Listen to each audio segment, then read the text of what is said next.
All right, guys, we are live and in person. So like I was saying about those crack whores. Hey. I mean, you can't pass up on a bargain like that. It's like buying Prince, right? One Yeah. for 20, three for 40. Oh my god. Oh my god. I think we might be live. And Hello, everybody. Yeah, we got two people. We lost one. That was probably the crack whores thing. You just can't trust them.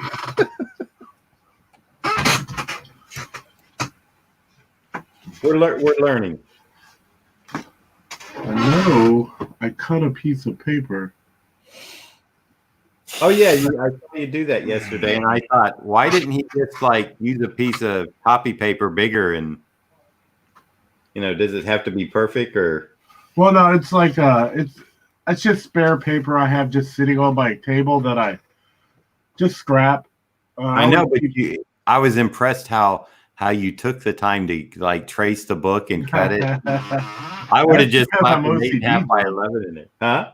I'm OCD. You are OCD. I got a new sketchbook though. Check that out. Square. Oh, fancy. There's Big Easy. Good morning, Big Easy. How are you doing today? Hey, buddy.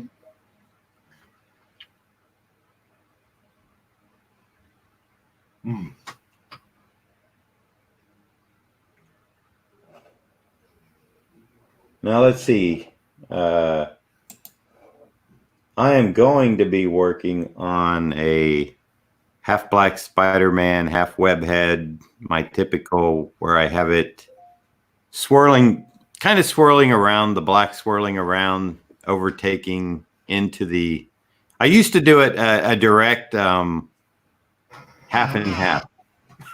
That sounds like coffee or something. I used to just use direct half and half. We're doing commercials today. Yeah, exactly right. And we're not even sponsored. But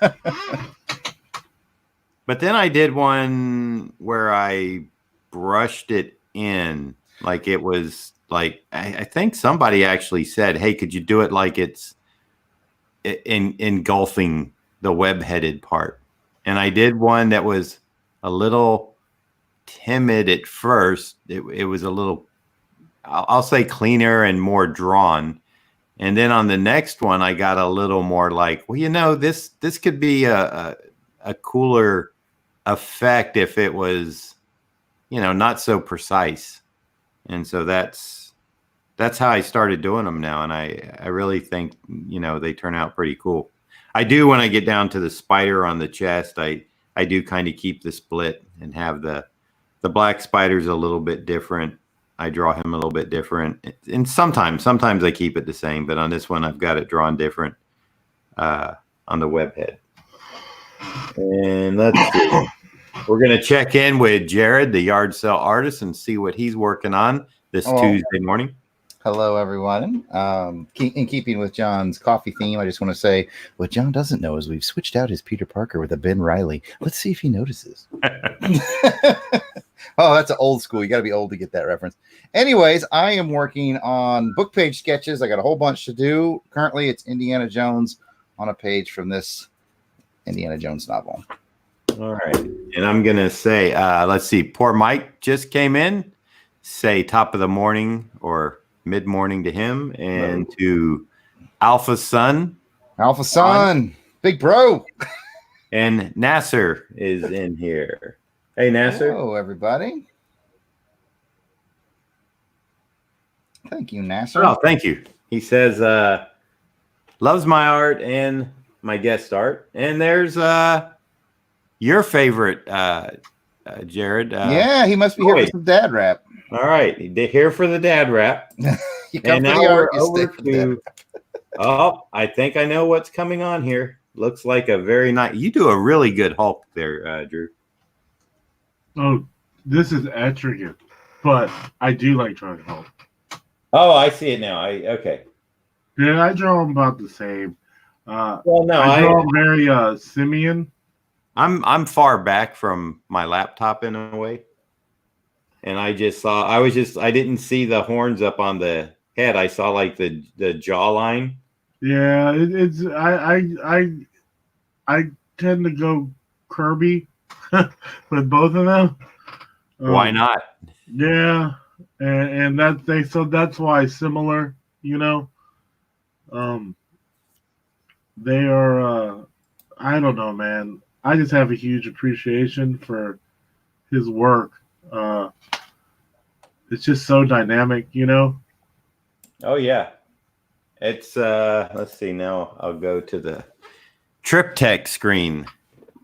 You like the way I put that comic reference in there? Triptych, that's what they used to call the never mind. I was prepared to agree with you. I was like, yeah. Like I was saying, these crack whores. Can I hear more about the crack whores, please? They must be up in the Virginia area there, Drew. By the local Walmart where fights happen. Oh, jeez. Every Walmart, there's like 7 or 8 of them. Oh, in this area. They have a lot of Walmarts and Targets. But yeah, I don't know. Well, I don't go to lost. certain ones at certain times of the day. I gotta keep myself. I know which ones not to go to at certain times Hey, of the day. now we don't have any. We have like 1, 2, 3, 4. And 2 of them used to be 24 hours, and those are no longer 24 hours as of probably about a good year. Do you have any that are still 24 hours? They're all 24 hours. Oh, man. See, you're kind of lucky. Well, one isn't. One, but that was a pretty bad one. It didn't need to stay open after. Like, it could be rough, man. And they stopped staying open, so... totally understandable on that one. Jesus.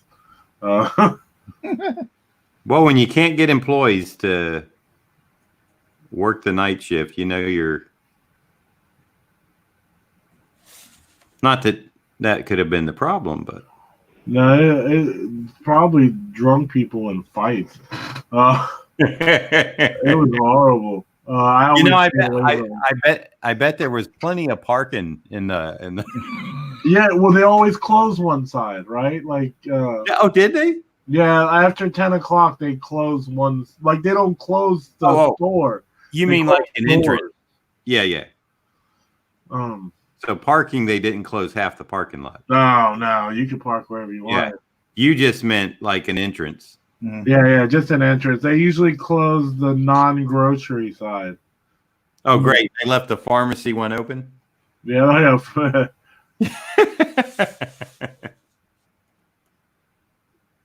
gonna give him a little different costume.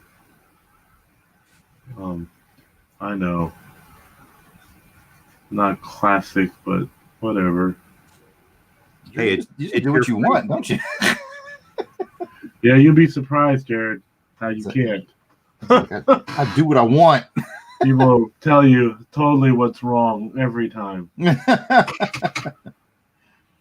It's fine though. I'm used to it now. My wife is like, "How do you like?" Some comments I get on like Instagram are not the nicest, or people make really inappropriate jokes, and I just ignore it. My wife's like, "How do you deal with that all the time?" I was like, "It's just immature people, and half those people are kids. So, like, what am I gonna do?" Yeah, the best way to defeat a troll or what have you is just ignore it. Take away their audience, man. Take away the audience. I tried to ignore my troll. Do they have cute hair? Like, gotta comb it up. No, he kind of had like the curly afro from, like the 80s with a gold chain. And oh, so he had like Jerry curl. Yeah, well, not quite that far, but okay. I'm still obsessing about the Walmart parking lot guy. I thought like we were going to talk about Activator next. Just let your soul go. It's really weird to draw flat. That's the only way I've ever drawn. I don't ever draw flat. I color flat, but like actually, I've gotten used to having it tilted up like that. I used to throw my perspective off, like where you drew it and then when you lifted it up, you'd see it was stretched. Yeah, they have a name for that. I can't remember what the technical term. Yeah, I got past that, but when I first started really learning, I would do that a lot. So I got used to drawing up, which alleviate like this one's a little funky too. I can see it, but I'll fix it later. There's a Genome in the house. I saw him last night, briefly on the 1,000 plus subs for Metrorog. Congratulations to him. Oh, I just broke 70. Hey, we're gonna get you to 100, Jarrod. I can feel it. You know what though? 70 for my first week of being on YouTube. I'm not complaining. that's not bad. I'll take it. I gotta get Beatty to subscribe to me though. He's holding out. No, I subscribe. No, I'm just playing. I'm probably one of the ones that you can actually see that subscribe. Now I'm gonna have to deactivate my 69 other accounts. Dang it!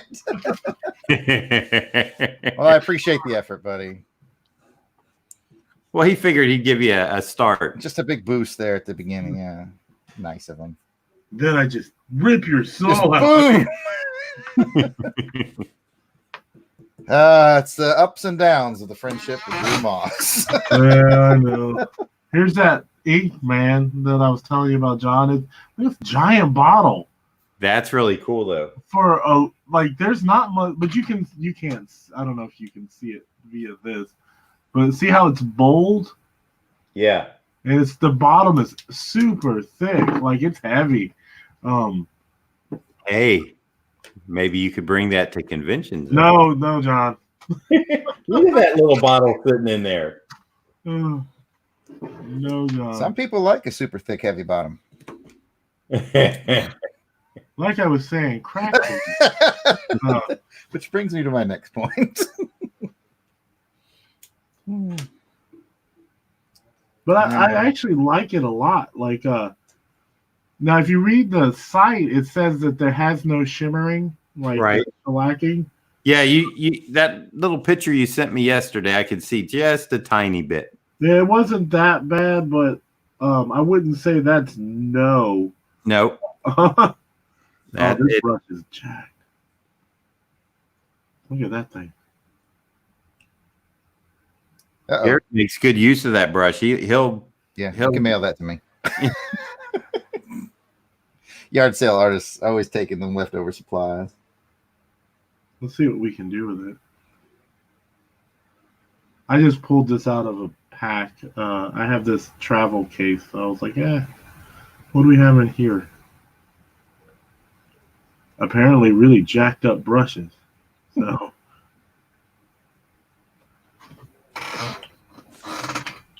yes, see, there's a little bit, but it dries so fast. Well, see that may be a problem though if it dries too fast. It dries really fast. Yeah, that's dry. I just laid that. Like you can even see the lid. It's starting to dry. Weird, man. I'm not going to use this brush. It's frustrating me already. I'll give you my address when the show's over. Oh, I have a giant. Okay, I'm going to rephrase that. I was going to say I have a giant rack.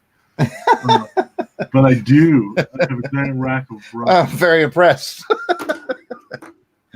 That's what I'm here for. For your giant rack. Yeah. to impress Jarrod It's working. with my 70 YouTube accounts.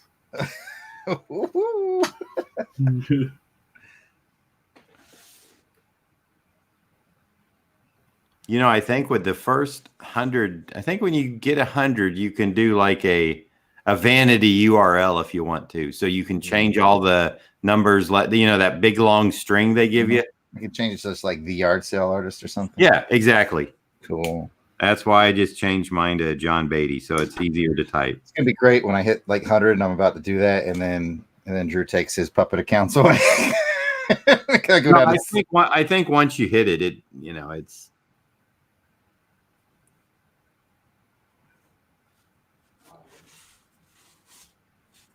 I don't think they can penalize it unless you're maybe like sitting on it for a few days and you miss that opportunity. Mm-hmm. That's where the Drew strikes. Yeah, that's what I do. I'm like a. Sits and watches the numbers all day. I got him. I'm like a doped up cobra. Just waiting to strike. Sometimes. Sometimes. Like, yeah, is he going to fall asleep or is he going to strike? Who knows? Hard to say.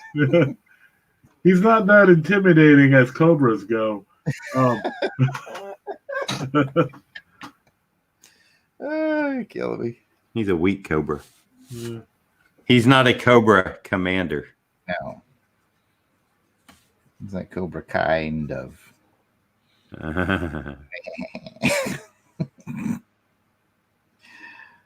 Oh, man.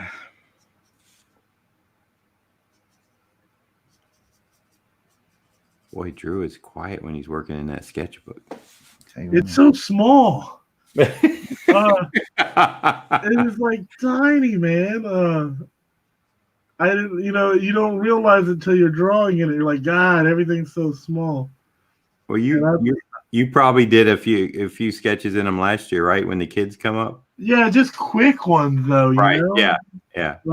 So it never really. And half the time, I'm just talking to the kids anyway. Most kids get Spider-Man or Ninja Turtles. In my experience, and I always tell them, I was like, a Ninja Turtle. I love Ninja Turtles, but like you have to tell me which one it is, because if not, they all look the same. You mean there's also a way to get color out of me for free? They don't all look the same except for the mask. Yeah, the color. When I was a kid, they all just looked the same. They had red masks until the TV show came out. That's correct. And then they got the different color ones, which I was a super hater against. Like, I hated it. Man. I was like, I haven't man. met anybody who hated the Turtles before. Well, no, I just didn't like that they had different color masks all of a sudden. So you were like a crotchety old man as a child, though? You were like, yeah, this I is not my was turtle. 11-year-old going, this isn't right. Like, where's the blood? Shredder's dead. I hate everything. And then when I started reading the Turtles, it was like issue 5. And I got like the 7th printing of number 1.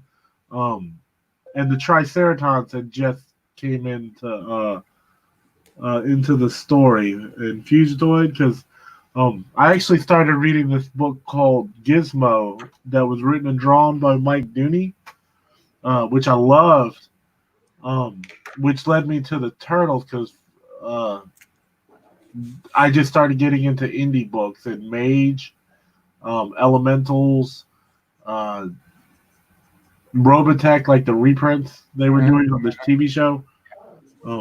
All the Comico stuff, God, I'm so old. No, I'm same age. Yeah, you guys talk about old. I'll just sit here and be quiet. I didn't say I was elderly. No.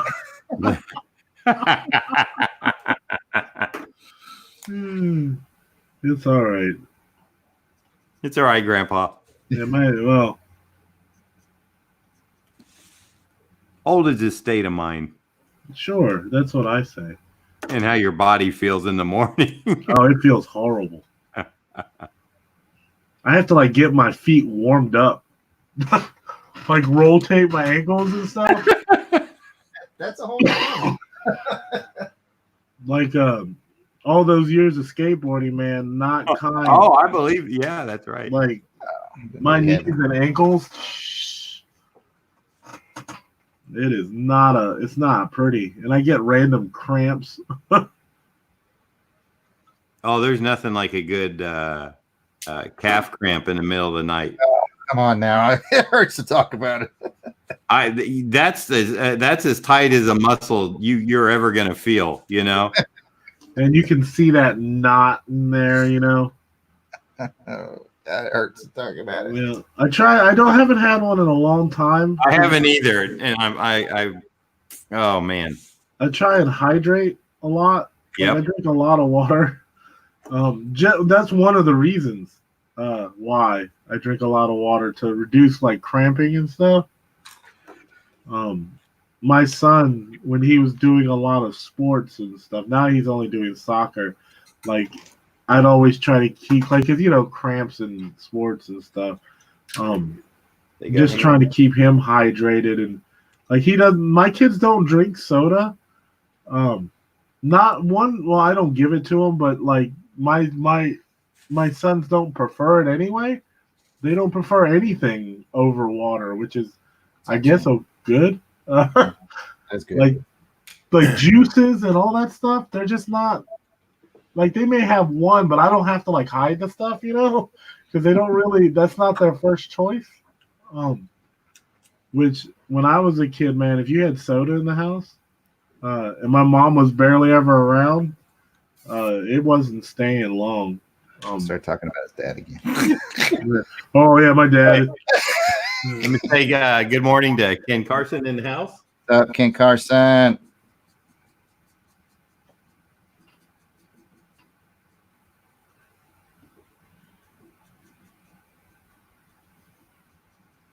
Ah.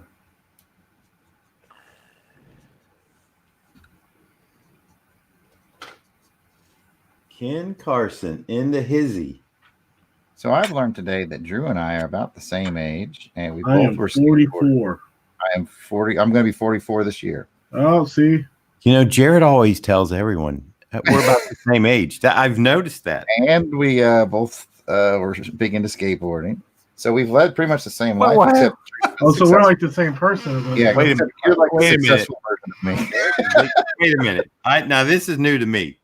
Skateboard? Oh, yeah. Oh, I skateboarded like a madman back in the day. I still watch it. Wait a minute. I'm having one of those moments like that guy parking at Walmart. I'm looking out my window trying to imagine Jarrod on a skateboard. Well, you got to take first step, take off about 100 pounds. Yeah, man. I skateboarded like the Dickens from about, I would say, 1987 to about 1995. I'm still having trouble even with the Dickens. It's like when you're into this rap music. Uh-huh. And I'm like, wait a minute. You're like the whitest of white guys. Turn Thank you, that John. racket down. Thank you, John. Now, I like all kinds of music. You know what I've been getting into lately is I got some awesome CDs at my library book sale of like old Western movie themes. I've got like 4 CDs of Western themes and Western music from like the movies. Bill Black would love that. Oh my gosh. I'm It's gonna say Zydeco or something. wonderful. I've been getting into Zydeco lately. You know. Oh, yeah. I'm down with some Zydeco. I like Zydeco too. The what do you call it? Not the xylophone. It's on the tip of my tongue. Weird Al plays one. Xylophone. Oh, with the air. The xylophone you beat. The squeeze box thing. Yes. Mama's got a squeeze box. Daddy never sleeps at night. That gets Goes in and out. It's gonna drive me nuts now. It's got like an organ and then the squeeze box thing. And It is I see. Hello, Thunderhouse They Design. use it in polka music. Yeah, the Zydeco has a lot of it too. Yep, I'm familiar with it. Jarrod and Drew will not be at MegaCon as far as I know. Accordion. Thank you. Thank Yeah. you, Thunderhouse Design. I'm sitting here staring at the chat waiting for someone to bail me out. Thank you, Thunderhouse. Jeff Rick present is in the house. Oh, it's my buddy Rick Heineken. Hey, Rick. He says first, good morning, and then second, pop quiz. Ooh. Is this like a speed thing? Who was the first writer on the Indiana Jones comics? I think it was Michelini. I reserve the right to be wrong, but I want to say. I'm going to say I don't know. I'm going to say I really don't know. I have all the Marvel Jones comics hardbound. And it was Walt Simonson. Now that's quite interesting. That is interesting. I would have never ever thought that. Not that I didn't think he was a good writer. I just didn't cross my mind that he would have written that. Oh. All right, that Indiana Jones is in the bag, literally. Actually, I'm going to take it back out of the bag because they photograph better without the shiny bag on it. And by the way, you can call him Dr. Jones. Dr. Jones. Yeah, I had a Dr. Jones once, and I made a Dr. Jones joke. I was just like, hey, man, you went real far for the bit, man. And he's like, what? I was like, going to middle school so someone could call you Dr. Jones. He didn't think that was funny at all. He gave you nothing? Yeah, it was like, what are you talking about? And you have cancer. No. Yeah. Bend over. We're checking. Yeah. Oh, you're a funny boy, huh? Yeah. Bend over. Whatever happened to short round, man? Now, are they really doing? Is Harrison Ford really doing? I think he's doing one more. Yeah, they already started filming. Mm-hmm. And he's like 76 or something, right? Yeah. 74. I like how curmudgeon-y he is. I know they were talking about passing the reins over to Chris Pratt, which I think is a good idea. Well, he pretty much plays him in the Jurassic movies, right? True. Yes, pretty much.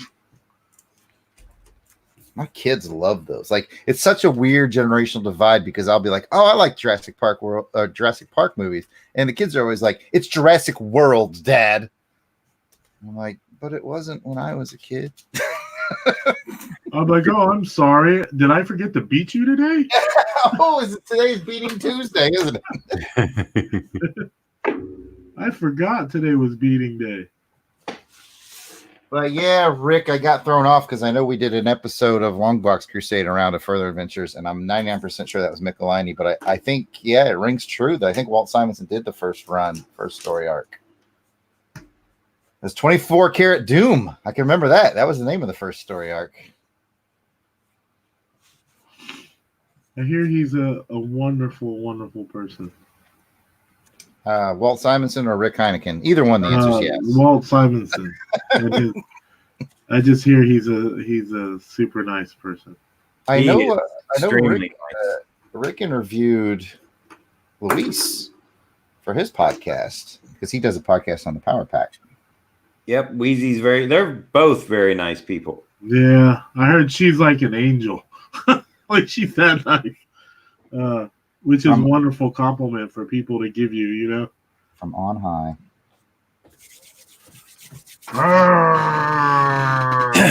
Now, I have something that really bothers me. Uh-oh. This is where he's going to ask me to leave the show. I don't. Okay. That's not funny.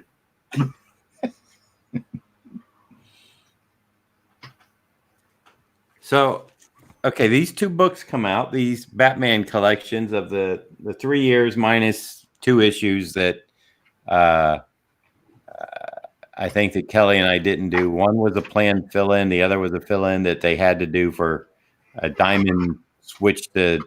But these are the bound editions. All right. Nowhere on, I haven't opened these. Nowhere on the front or back is my name in any capacity. Nowhere. Right? Nowhere. Don't like that. Nowhere. And it's called Batman by Doug Manchin. Flip that one over again. Doesn't it says one of the best creative teams? featuring crisp artwork and dramatic storytelling. Batman by Doug Minch and Kelly Jones, Volume 2. Right there, the big letters. Featuring the tales of one of the best Batman creative teams. Yes. And then they had the Stones to mention crisp artwork. I wonder who put that crisp. And then it just goes into Doug Minch and Kelly Jones continue their horror-tinged run on Batman. Blah, blah, blah, blah, blah. Okay.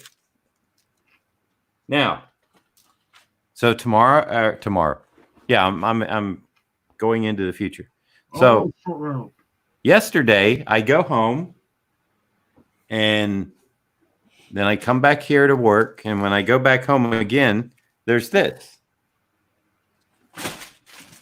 Oh boy, that's not a good sound. That's a big book falling over. Okay.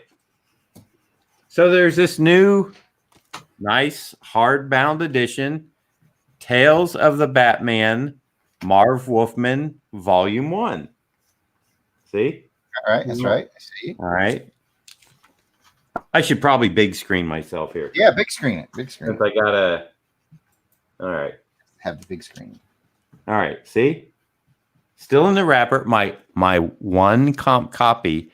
When DC was bawling, they used not crying bawling, but when they used to be ballers.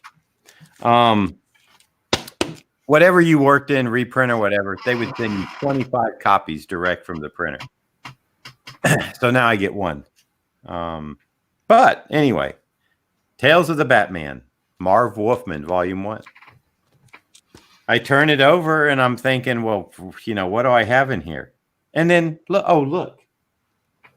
Featuring legendary artists, Irv Novick, Frank McLaughlin, Jim Aparo, Pat Broderick, and John Beatty, as well as guest appearances by Tim Drake, Two-Face. Well, they're not artists, but they needed to separate that, because they went into artists and then they guest appearances by fictional characters. Yeah. Tim Drake is one of my favorite pencilers. Mm-hmm. Yeah. Alfred Pennyworth is the most underrated inker of all time. And Two-Face is pretty good. No, he runs hot and cold. But the interesting thing is, okay, what changed? How come on this book, and I know it's in here already, is my inking on year 3. I don't even have to open it. So what changed? Why do I get a credit with Irv Novick, Frank McLaughlin, Jim Aparo, Pat Broderick, and John Beatty? Riddle me that. You need to talk to marketing or the guys who are in post. Now, which books would I have rather had my name on? The Kelly Jones one for sure. Well, yeah, if I had to choose, but I mean, why not all of them? What changed? Did they need John? Did they need like the however many characters are in my name to fill out that paragraph? That's probably that guy in the parking lot. Yeah, he probably worked. Right. He's like, take his name off. Who the hell do you think you are? I'm telling you, it like when I read that, I was like, this is like wrong, so wrong. So let's see. Good morning, Tank. Poor Mike says, Short Round is going to be at MegaCon. I don't know who Short Round is. Asian guy. He used to have a sitcom too, where he was an exchange student on CBS after the Goonies and Indiana Jones. I just remember a joke they did. It was a bit where he was bowing to, he's Chinese. I don't remember him bowing a lot, but he was bowing to everyone when he met them, but he was meeting people constantly, and no one thought he could speak English. So he would just bow, and they would do the typical, talk loud, because that's going to make it easier to understand. And he goes, the joke was, he's like, I feel like an oil rig. And I don't know, as a kid, it made me laugh so hard. Because he keeps bowing like an oil rig. Yeah, I get it. And I lost it. I was like, this is the funniest show ever. I was probably only like 8 years old. But that joke stuck with me forever. Like every time I see somebody bow, I think about that. And when you laugh at them, they give you a dirty look like, why is he laughing? Yeah, well, I mean, my mom, she bows, but it's not like a heavy bow, you know? And you're like, Mom, look, you don't have to bow to me anymore. Well, no, that's not true. He requires me to bow to him. He specifically told me that.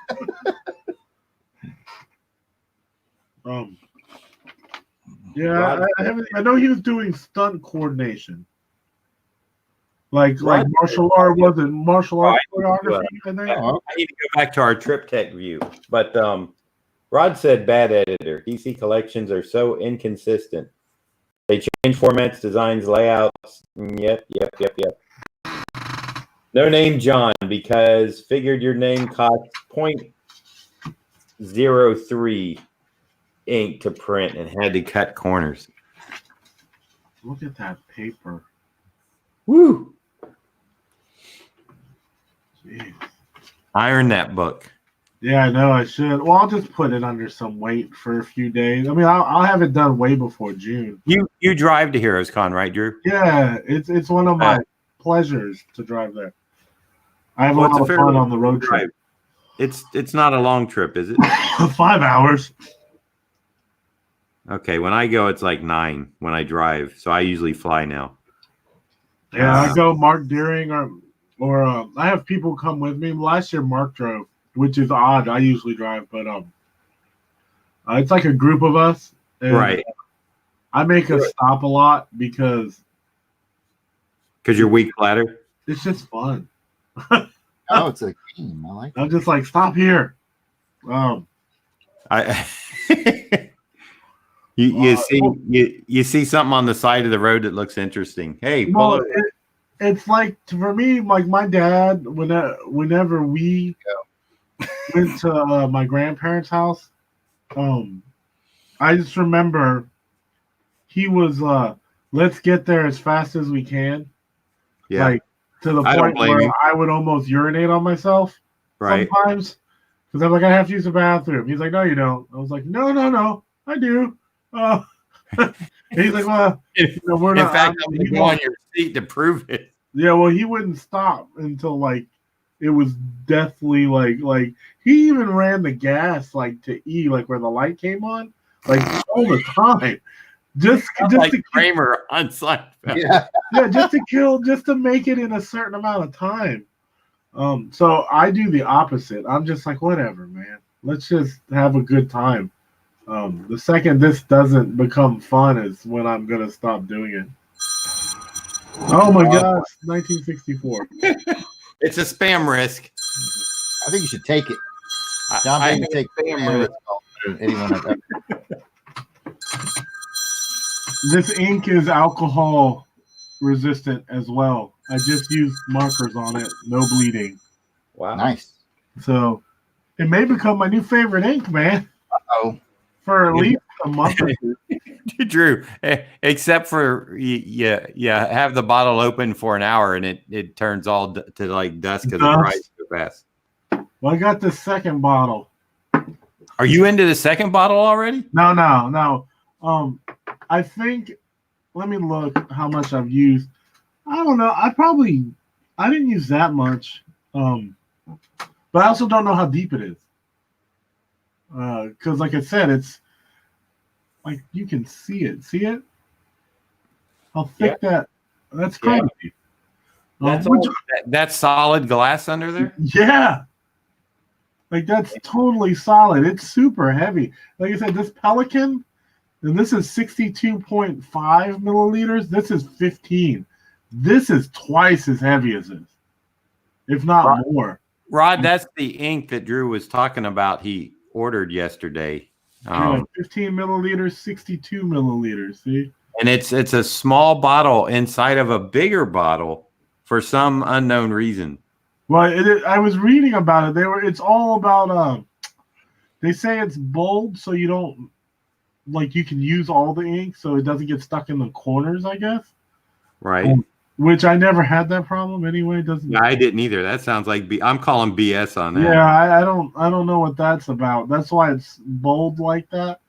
And then it makes for a good story. It does. And the extra thick bottom is for spillage. Like so you don't spill it. I don't think I've ever finished a bottle of ink. You know, you can't. I've finished the bottle, but that's probably because I spilled half of it. Well, yeah. But you know what I mean? You still can't get every bit of ink around the sides and stuff. And I usually refill them anyway before they get to. Like I have this. This is the ink I usually use. Right, the Sumi? Yeah, the Sumi. But the problem with this is it's not waterproof. Yeah, come on, it is. Well, this one isn't. It'll Sumi that I've had for about a year and a half, and it's unopened. It's huge. I got to show it to you now. You showed me yours. I got to show you mine. This is huge. Well, maybe it's not that. Oh, he's backpedaling. Yeah, I am. Well, it is 12 ounces. Oh, 12 ounces is pretty good. This is. Yeah. Is that by Kiritake or is that the? I got this from Jet Pens, baby. Yeah, but I'm saying, is it the brand? Is it? There's two different brands that are the same color, but they're like Sumi Ink, Yasutomo and Company. Yeah, see, that's a different. California, Japan. It's made in Japan. This is right from Japan, baby. I think I'm turning Japanese. I really think so. What's that song about? Yes. You know that song, right? Yeah. I thought it was about masturbating. Or... Yeah, I wasn't going to say it, but there it is. No, actually, it was about turning from one team to the other. Oh, was it? Yes. It's the deep lyrics. 1980s pop song. Dancing with Myself was about the Billy Idol song. Yeah. That's the one that you're. That was She-Bop by. She-Bop 2 was another. I'm looking for my. Lopper. Now I got a voicemail from the spam risk, but I'm going to mute my phone just in case. Mute my mic, not my phone. He's checking his spam.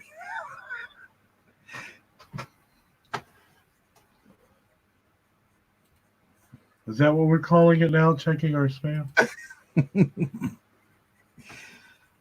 So did I read correctly that you're going to do like a hide and seek adventure with the sketchbook at Heroes Con? Yeah, that sketchbook I'm doing is going to whoever finds it.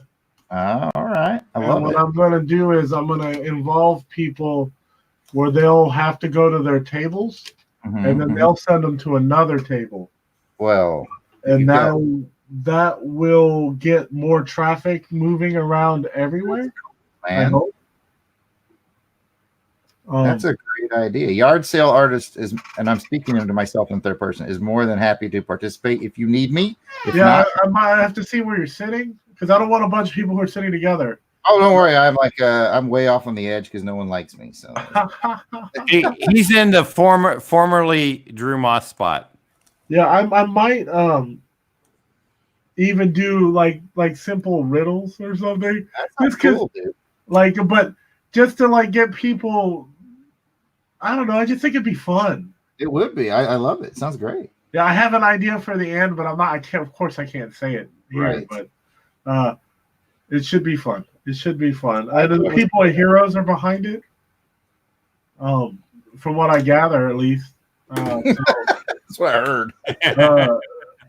So they're going to be, I guess, tweeting the stuff too, and yeah, it should be fun. That's awesome. I gotta add when I gets closer and I know exactly who's going, or I'm gonna start asking if they'll, be a part of it. Originally, I was just gonna tape it to the bottom of a chair somewhere. I'm wondering, is Jarrod, are you going this year? Here we go. Yes, John. I'll be a Heroes Con. Okay, that's good to know. I'll be there with bells on. With thongs on. Please. bells in. No, the joke about that, Drew, is the first year, 2018, I think it was, or 2019. 2018 that Jarrod went. Because that was last year. Yeah. 2019. So 2018. Mike Zeck and I got booked at Denver convention like really quick. Yeah, and the same time. Huh? That's the same time. Well, we didn't know it at the time, and then it's like, oh, that's Heroes Con, but we had already, made our contract with Denver, and so Jarrod was like all excited because he got his table and stuff, and he was going, and I said, oh, I'll be in Denver, and he goes, you're doing that on purpose, aren't you?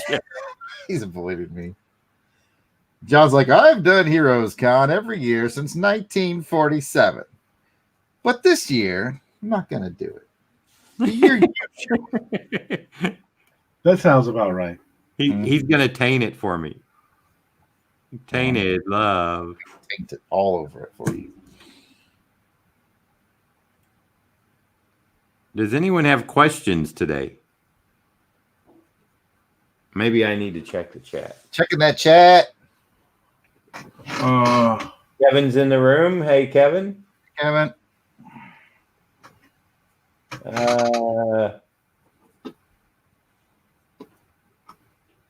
Rod wants to know what brand that ink was. That little tiny one. The one I showed. It's Tachikawa Jet Black. There you go, Tachitala. Jet Black. Jet pins, right? Yep, jet pens. If you get it on Amazon, it's like twice as much. It's like $20, but on jet pens, it's only $10.75 for a half an ounce. For half a freaking ounce, John. Well, see, I can, like you said, we upset the cost with selling stuff, right? Which I wish I hadn't thrown that Hulk I inked away. Yeah, you could have got the cost of your ink easy back. I hate that paper, man. The thin Strathmore sketching tone paper. I just hate it. Oh, you know what? Sometimes people actually use that to, draw an ink on. Yeah, I know. I did. Just because you don't like it, Yeah. Hey, one bad apple don't make the whole bunch bad. That's true. Girl. Still sucks. Horrible paper. Well, the guys at Creature Box. Yeah. Dave and Greg. Mark had bought a Hulk commission from Dave. Mm-hmm. And he was on that tan sketch right paper. That's when I had. That's when I noticed how thin it was. Because he's like, check this out, and I was like, oh, that's amazing. Can I hold it? And I went, what's up with this paper, man? It was a beautiful drawing. It was amazing. It was like those brown paper towels in the men's room, to dry your hands with. Hey, yard sale artists will draw on anything. Like I said, they're great artists, but man, I was like, this paper blows, dude. Sorry. It's really it's an amazing drawing, but man, frame it now. Yeah. Like I hate for you to wrinkle it on the way home. Or breathe on it and have it fall apart. Breathe on it. I like that. No, but I don't know. I'm just real particular, I guess. I am. I agree, Rod. If I think you can go to Jet Pens, I think they have like a brick and mortar store in California. Oh, do they? I think they do. And man, if I ever went in there, I would go pen and ink and everything crazy. That's why I'm glad that I like stewarding books. I could just empty my bank account out on his table and go, okay, I this is all I got, but what can I get? You know, he's got all the import books and everything. Yeah, those imported books are expensive. You know, That's how I got my Topi stuff is by I get the trading. Amazon doesn't. Well, I don't know. I've gotten books from booksellers. Like, there's this place in North Carolina in Raleigh that has a lot of art books, and they sell them at cover prices if they have them. So I don't know. I'm a big fan of books. Hunting them down.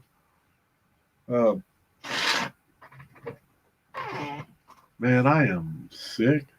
Sucks. I can't wait till I'm not sick. How about Work it out. I've been drinking so much water to just kind of flush my system, you know? Mm-hmm. You need some electrolytes. Yeah, I have some Gatorade as well. The sugar-free kind. It's still got sucralose in it. Yeah, it's got awesomeness in it. I enjoy it. Whatever gets you back to. Oh no, I still produce. He coughed on us, Jarrod. Yeah. This can be the end of him, isn't it? Yeah.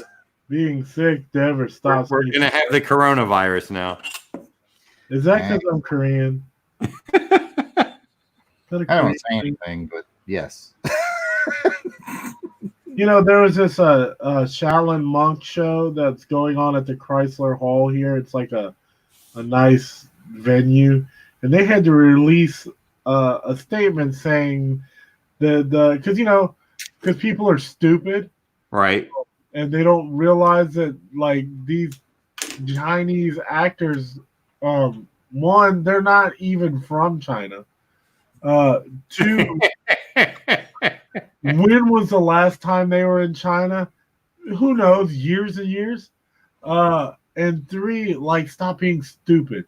But they had to release a thing saying that like none of the actors were infected with coronavirus because apparently people were returning tickets. And they're dumb.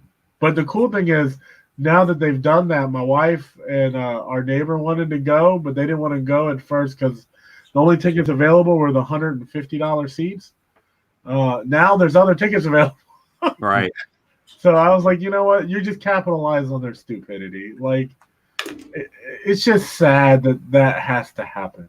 Well, you know, I saw a tweet from Colleen Duran that said, "Oh, I bet a lot of comic conventions within the next few months will be canceling." She likes to stir the pot, doesn't she? Yeah. Well, I don't know if she was tongue in cheek in that or if she was serious. Because she did that. She did that whole thing about markers. Right. About the alcohol in them or whatever. Yeah. She said they were acidic, and that's not true. Like, alcohol isn't acidic. Bleach is acidic. Alcohol is actually neutral. But just because it burns, I guess, in her head it was acidic. Unless they have vinegar-based markers. Actually, bleach is not acidic. Bleach is neutral as well. It's vinegar that's that's like almost like battery acid. Vinegar is like way up there. But the way she was talking is like the markers were eating through the paper almost. And here I am drinking my water with apple cider vinegar in it. Yeah, I mean, my wife does that. There's health, as long as it has the mother in it, right? Yes, it does. Yeah, that's the health benefits are within that mother, right? It's Bragg's, yeah. But I'm just saying, like, she spread a lot of like I mean, she messed up some people's businesses, like me even. Like, I do a lot of marker stuff. And she had people questioning whether they were going to even buy stuff that's colored with marker anymore. You know what? If it's going to affect it, it's going to take 20 or 25 years anyway. Well, I have people who bought pieces from me 10 years ago. They're still fine. If you leave it out in the sun, anything fades. Yep. It's true. So if you're not taking care even of your car will. That's right. I was really upset with that. I was like, that's, you're blowing up a lot of people's spots, and just because you have a preference, but you're making up stuff that's not true. I'd be different if she was actually saying facts. Then I would say, well, valid point. But the things she was saying were craziness. When I first read it, I didn't know if it was true or not. So I kind of took it as like, well, maybe she's right. And then I heard other people's opinions. I'm like, yeah, maybe she's off point. Yeah, I mean, and the thing is like when she's I saw people trying to present her with facts, and she's just shooting them down, man. Like I don't care what you're saying. Like here's a fact. So you and your dumb facts. I'm shooting your facts down here.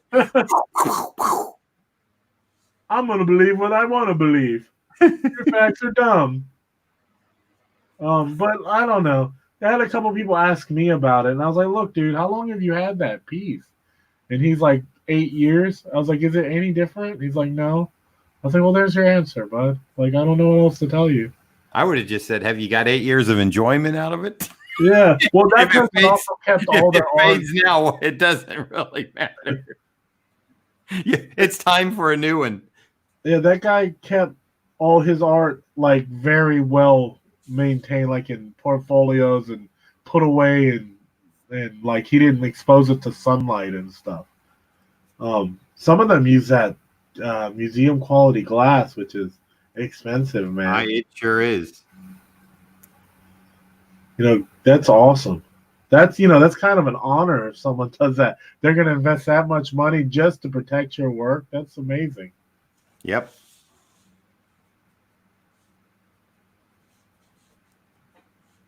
Okay, let's see if anything's going on. B. Phillips, how are you doing? Jarrod B. Phillips wants to know, are you drawing Jesus? There's a striking similarity between this character and Jesus drawing you.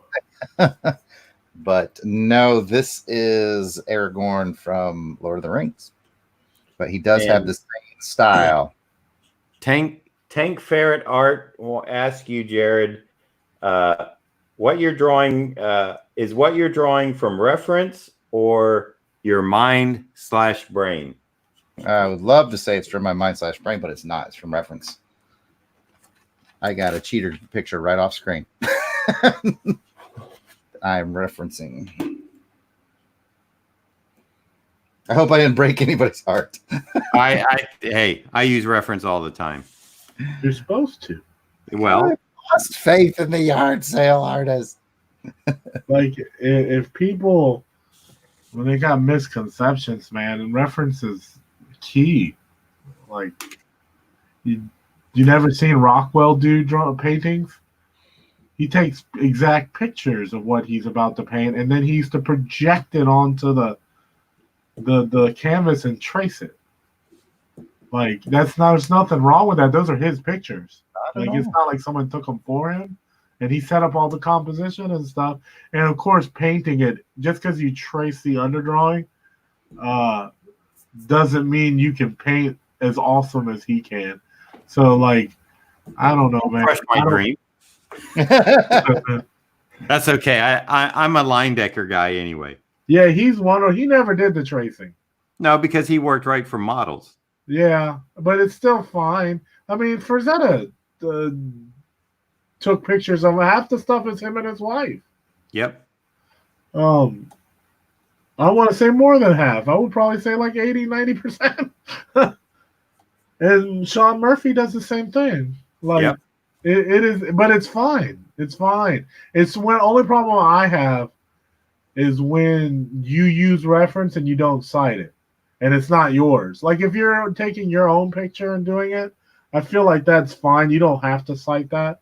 But if you're taking someone else's picture and then using it for your art, I don't care if you change it. You should say I use, because the base of that drawing isn't yours. You should be like, well, I reference this, or cite a reference, especially if you're doing published work. I don't know. Plus, you can get sued if you just snatch stuff from the internet and trace it. You could get in real trouble like that. At least the person who publishes it can. I just feel like it's better if you take your own pictures or cite your reference. If you cite it, it doesn't matter. Like, I don't know. You can be like, well, that reference that I put in I think their last name is Bradley, Noah, and I forget his wife's name now. Yeah. They put out reference specifically, that you can buy and you can, it's got great poses, and they just brought out this lighting set that's wonderful. Yeah, a lot of those, if they have like books like that, like some of those things, like when you buy the book or you buy the reference stuff, you don't have to cite it because you paid for it, Right. But like I'm talking more about those dudes who just grab stuff off the internet. Yeah, I know what you mean. Yeah, that sucks. I mean, it doesn't suck that they do it. It just sucks that they don't tell people. Of course. Yeah, cite their source. When I use something that's almost directly what I've drawn, I usually post a picture of it with it because I don't know who did it sometimes. I did this. I think it was a Bowie, and I used this reference, and I post. No, it was Prince. I did this Prince portrait, and I posted the picture with it, and I didn't know who did it, but somebody told me who the photographer was, so I cited the photographer after that. I don't know. I guess it doesn't matter really if no one else cares. I mean, it really doesn't. If no one cares, I guess it doesn't matter. I guess. Yeah,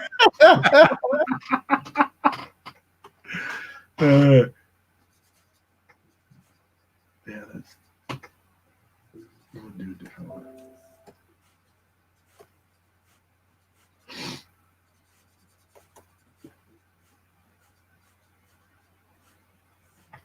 Another panel. I really like that Spider-Man. I love the dry brush you did. Yeah, it looks better, of course, in the flesh, shall I say.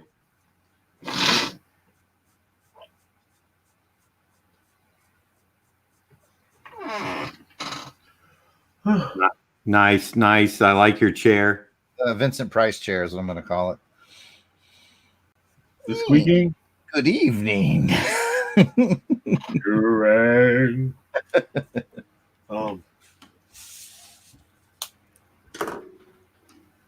My wife keeps telling me to get a new one. But I almost like the comedy that it bothers her that much. You tell her you did oil it, Drew. Baby, I did oil it. I don't know what you're talking about. I don't hear a thing. There you go. What's squeaking?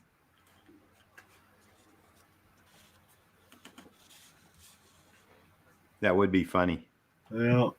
I can't hear it. And then like you gotta play it. You gotta play it like the whole day. Like if she says something good, did you say something? Even when she didn't, maybe she'll think you're going deaf.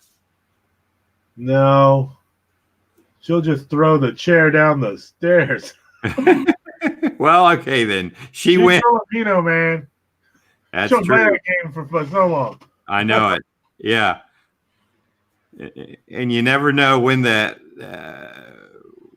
when the last play is going to be. You tapped out your experience. You think you're good, and next thing you know, just like I said, my wife is like, you know what you are when you assume a dumbass.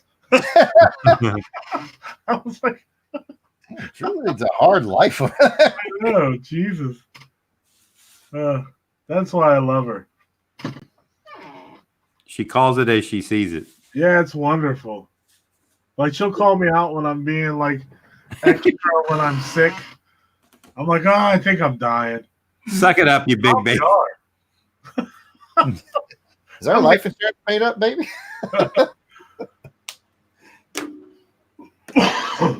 I think I'm dying. Would you please hurry? I'm tired of hearing you complain about it. Today. We're just waiting. Me and the kids.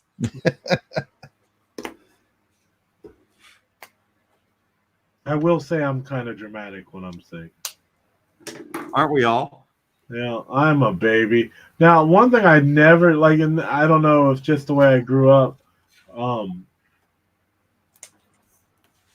like being sick never was an excuse for not working. It's horrible, except when you have a fever. Because if you ever try to draw with a fever, Oh yeah. yeah, it's horrible. Oh yeah. No, you. It's never good. Your hands all shaky and. You stop every couple seconds to just kind of take a stock of what's happening.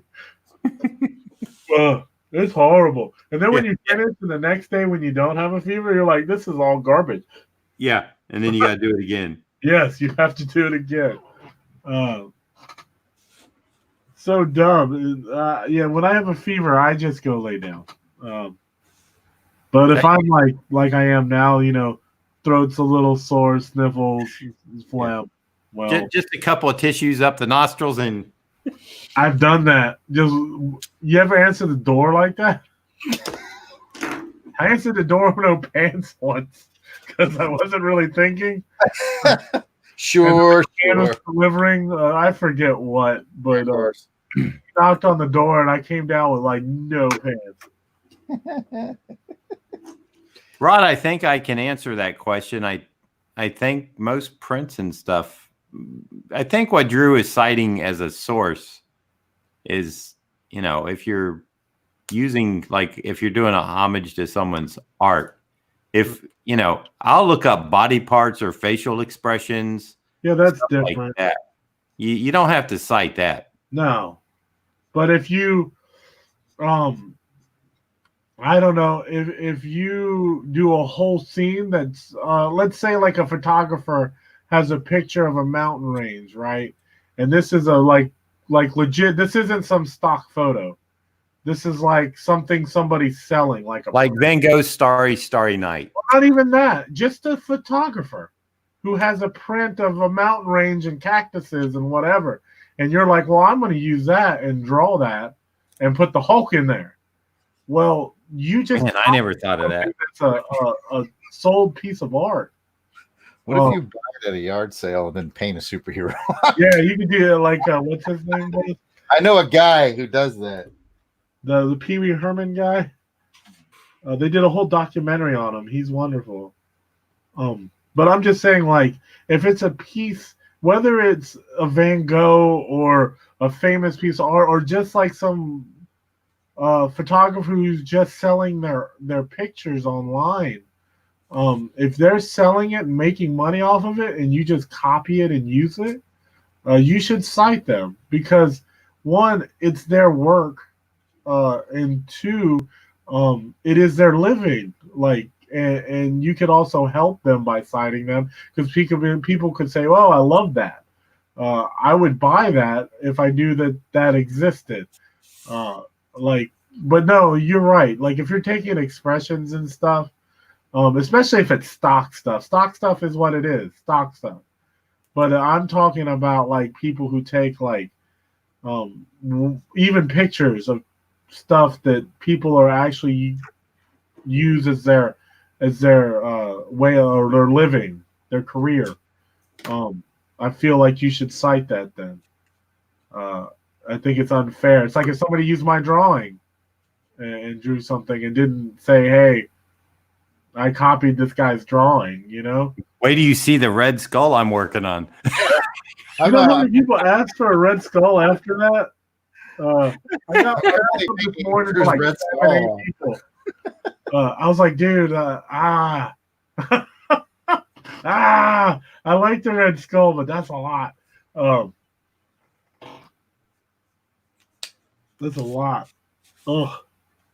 And I love the Red Skull. Like drawing him, he's fun, but I'm trying to. Everybody wants him with that cosmic cube now. So like thinking of like 8 different ways to do that. Ugh. Do you know how many of these symbiote Spider-Mans? That's why when I ask for commissions, I usually ask for 2 choices, so that I don't get loaded up. Spider-Man? Huh? You get Captain America and symbiote Spider-Man? And yes. And it's like I refuse Punisher on a lot of them because I don't feel like competing with my exec. You know? So, yeah, that's tough. I'm like, you really don't want a Punisher for me because it's not gonna look like Mike. And they're like, oh no, that's fine. And I'm like, are you sure? Because mine's just I don't, Zach has a particular look. Yeah, and he is like I agree. He's one of the first guys when I was a kid that you ever have that moment when you're a kid when you realize that people actually make the comic books? Yeah. Like, at first it's just cool stories, but then one day you're like, somebody drew this. Yeah. And then you find out who it is. Him, John Byrne, Matt Wagner, Mike Dooney, Peter Laird, and Kevin Eastman. Like, those are like my first, and John Romita and Junior, Simonson, like Art Adams. But Zach was one of the first, with John Byrne probably being the first for me to go, oh, this is a person. So I actually, as like a 8, 9-year-old, would look to see when his stuff would come out, Like it was actually like what I did. Like, oh, Mike Zeck drew that, I'm buying that. And I pull my nickels and quarters out and pay my 60 cents and buy that comic, God, I wish comics were still 60 cents. Man, I remember when they were like for all of us. 30 or 32, I think, is when I started buying. And then that 32-cent comic, I think they were 32 for a little while. Maybe I'm wrong. But there was one jump, like maybe it was 30 to 35. That did not last. That was about 3 months, and they didn't have that 30-cent comic. It seemed like it was only about 3 months. Seemed like they realized we should have just went to 35 to begin with. Well, I remember when it hit 75 and people were losing their minds. Oh, yeah. $1. 75 cents. Are you kidding me with this? I can't buy family. I can only buy one now. Well, that's the thing. I was buying independent comics. They were $1.50 anyway. Yeah, all right. That's true. So I was like, well, 75, it's still half. And like I said, I bought that was 1985, I think, something like that. And I was using change because I was only 10 years old. Mainly I used quarters, pennies, nickels, and dimes. Right. The guy who owned the comic shop loved it. He used to make me count it out on the counter, and there'd be all these people behind me, and I'm counting out $6 in pennies and nickels, and he thought it was hilarious. People behind me go, I can't believe this. And he just go, well, it's money is money. He's got to learn. And then I'd sit, and I eventually worked there when I got into high school, that same job. Yeah, he'd make me count it all out. Pennies, 1, 2, and he even said, "Don't roll them, just bring them. Just bring them." Because he wanted you to sit there and count. He did. I got really good at stacking pennies and tens, like 3, 3, 1. Well, 3, 2, 3, 1. 3, 2, 3, 1. That's what I would do when I did it. It's awesome. Yeah. He thought he crossed his arms and he would just sit, and all those business people buying their pornography would like get pissed off because he also sold porn. Well, of course. That's what keeps Porn. that's what keeps the store in business. They always go together. No, yeah, he sold more porn than anything. Yeah. Oh, and greeting cards. And you also have to have the romance novels in there. He did. He sold those. I have the same. I have the same comic book guy here. Oh, he's still open too. Yep. He's So got more my guy. toys now than he ever has, but yeah, Bender's. That place is. It was the first comic shop in my area. They opened in like 1975. But we have a lot of comic shops. Everyone did for a while. And we have. They were like gas stations on every one on every corner. Was yours when I lived in Orlando? Mine were that bad. City alone. But there's 7 cities where I live that are real. Like we're called the 7 cities because we're all so close together. Right. There's probably 20 comic shops in just this small area, but that's because of the military. Langley and Fort Eustis and Norfolk and Oceana and all those military bases.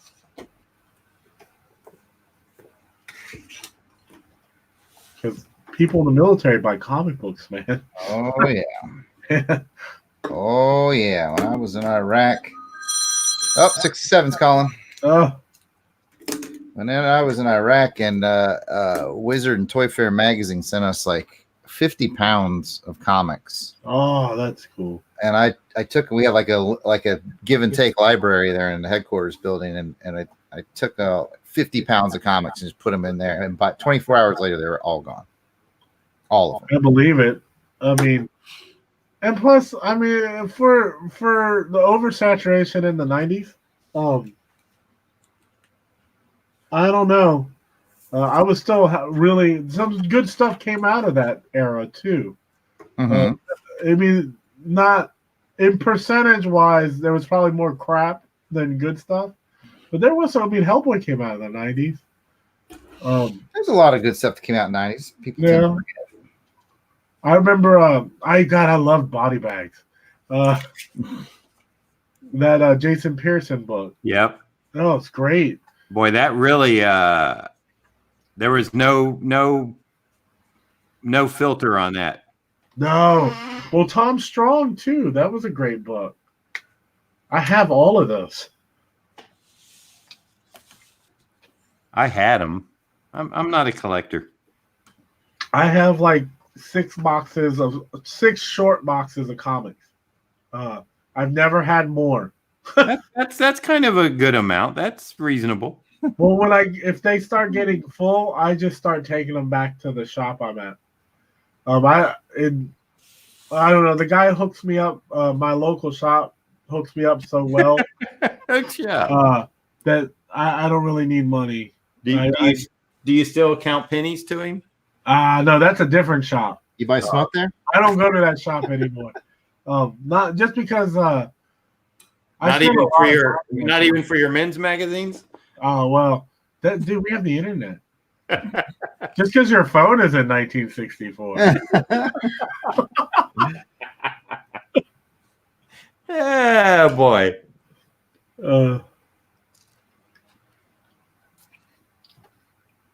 Layers. Fun times. It is. One day he's gonna be like, I'm sick of those guys. Totally gonna get new friends. I really thought it was going to be today. Those guys suck. Now, yard sale. Who are we got now? Your favorite, Captain America. Oh, okay.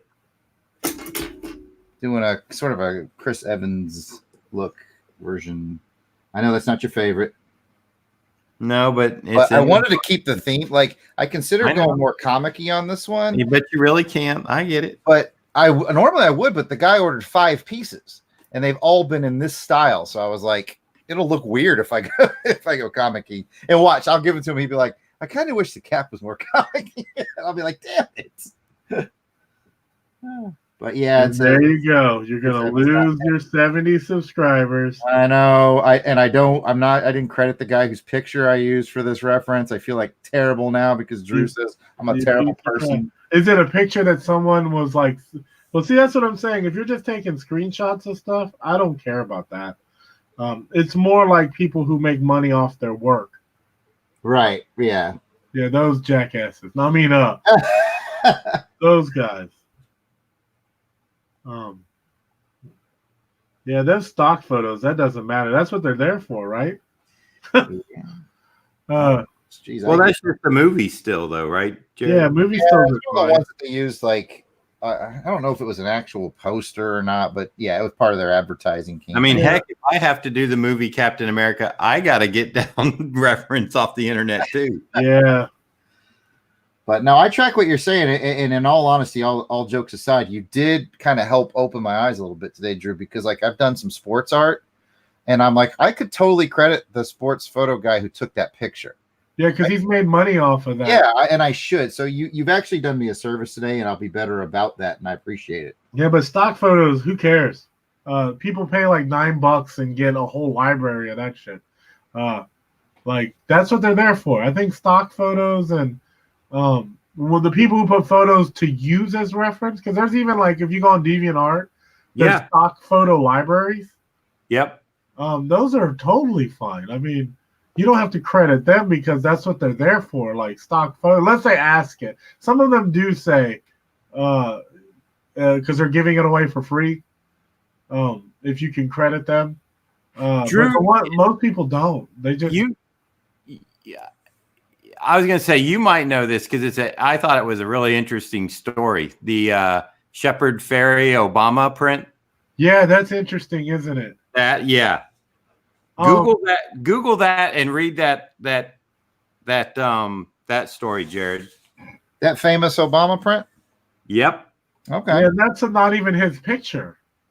Like Shepard Fairey didn't take that picture. That he vectorized.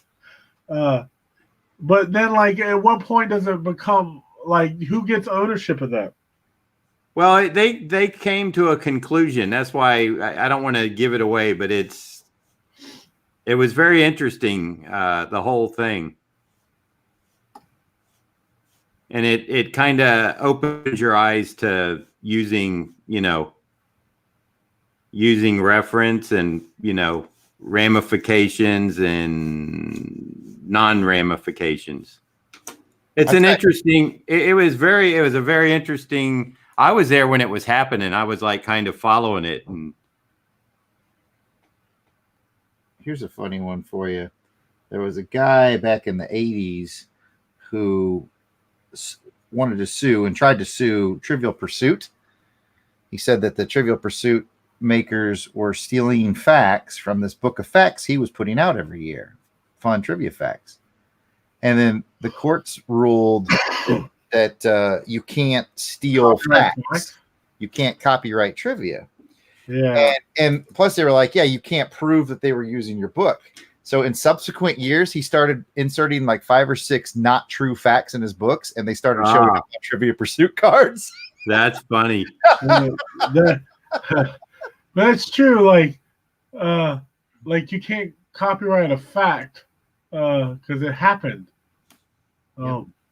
You can, I guess, if he should do a book of opinions that aren't necessarily true. A book of opinions based on facts. He could be like, I like orange. Bacon is delicious, but smells like urine. That's my book. I actually have a friend who says that bacon smells like pig urine. He can't eat it. I don't know. Once you get past the smell. Yeah, he just can't eat it. Well, he also, when we worked in a restaurant together, we'd cook like 60 to 80 pounds of bacon a day. Oh, well, yeah. So the only time I hated that is when you had to cook it, and like sometimes because you get it in bulk, the bacon would have hair on it, like where they shaved the pig too close to the skin, and it had that thick black hair on it. Oh, I don't know. Okay, Hair of the pig. Yeah. It's pretty gross, man. It's pretty gross.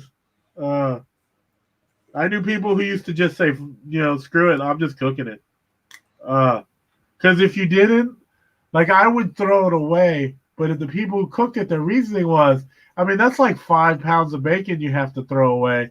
You have to crack open another 10-pound bag, which means you technically have to cook an extra 5 because of that. And I don't know if you've ever cooked that much bacon or that much of anything. I've never seen hair. I've never seen hair on bacon, and I don't want to. Yeah, it's gross. It is thick, black, coarse hair. It's all embedded in it. It's gross. Do you cook it out, or do you have to? Oh, I throw it out.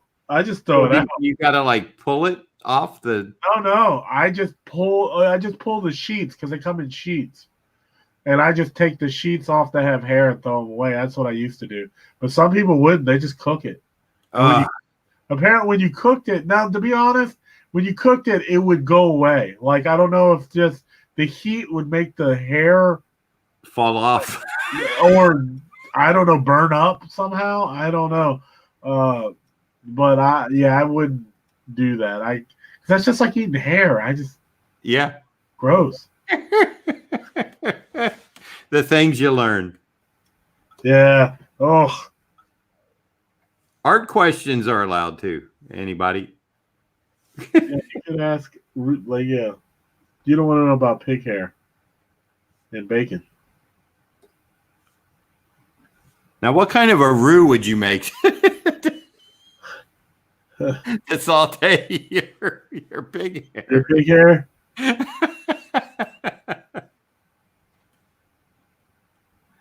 I was really good at making roux. Nice thick ones. Well, you start with a sauce and then you reduce it down real thick, right? That's roux is generally a butter and flour mixture. But you thicken it. That's what makes the roux, right? Yeah, well, the roux thickens whatever you're putting it in. That's what roux are for. Like for soups and sauces. If you're making a roux, you're thickening it. So you can make roux for gravies. Roux are thickening agents, not an actual thing you eat. So you make a roux for things, not it itself. You know who's a really good cook is Kelly Jones. Oh, I bet he is. There's who's Dave McCaig, the colorist. Yeah, he's a wonderful cook. He has a group on Facebook. It's like cooking and comics. And it's just a bunch of comic creators and cooking who are cooking. There's not a lot of people in it. I think there's only like 30 people in it. But Dave, I think, is the guy who started it. I don't know how I got in it. But I did. Pig hair. Pig hair. It's probably pig hair. I think I posted some kimchi or some bulgogi, and somehow somebody asked me if I wanted to be in it. But that guy, wow, man. And Afu Richardson, she makes some good stuff. Who else? Brian Reber, he does some stuff too, but he's not that. But the person who stands out the most to me is Dave. Like, he does some beautiful looking food. Like, I'm like, man, he should be a chef somewhere. He's really good. But he does comic books, you know. I don't know. I've never met that guy in person, but he's going to be in South Africa. And I told him, I was like, man, you live in the States, and the first time I get to meet you is in Africa? That's the way it works usually.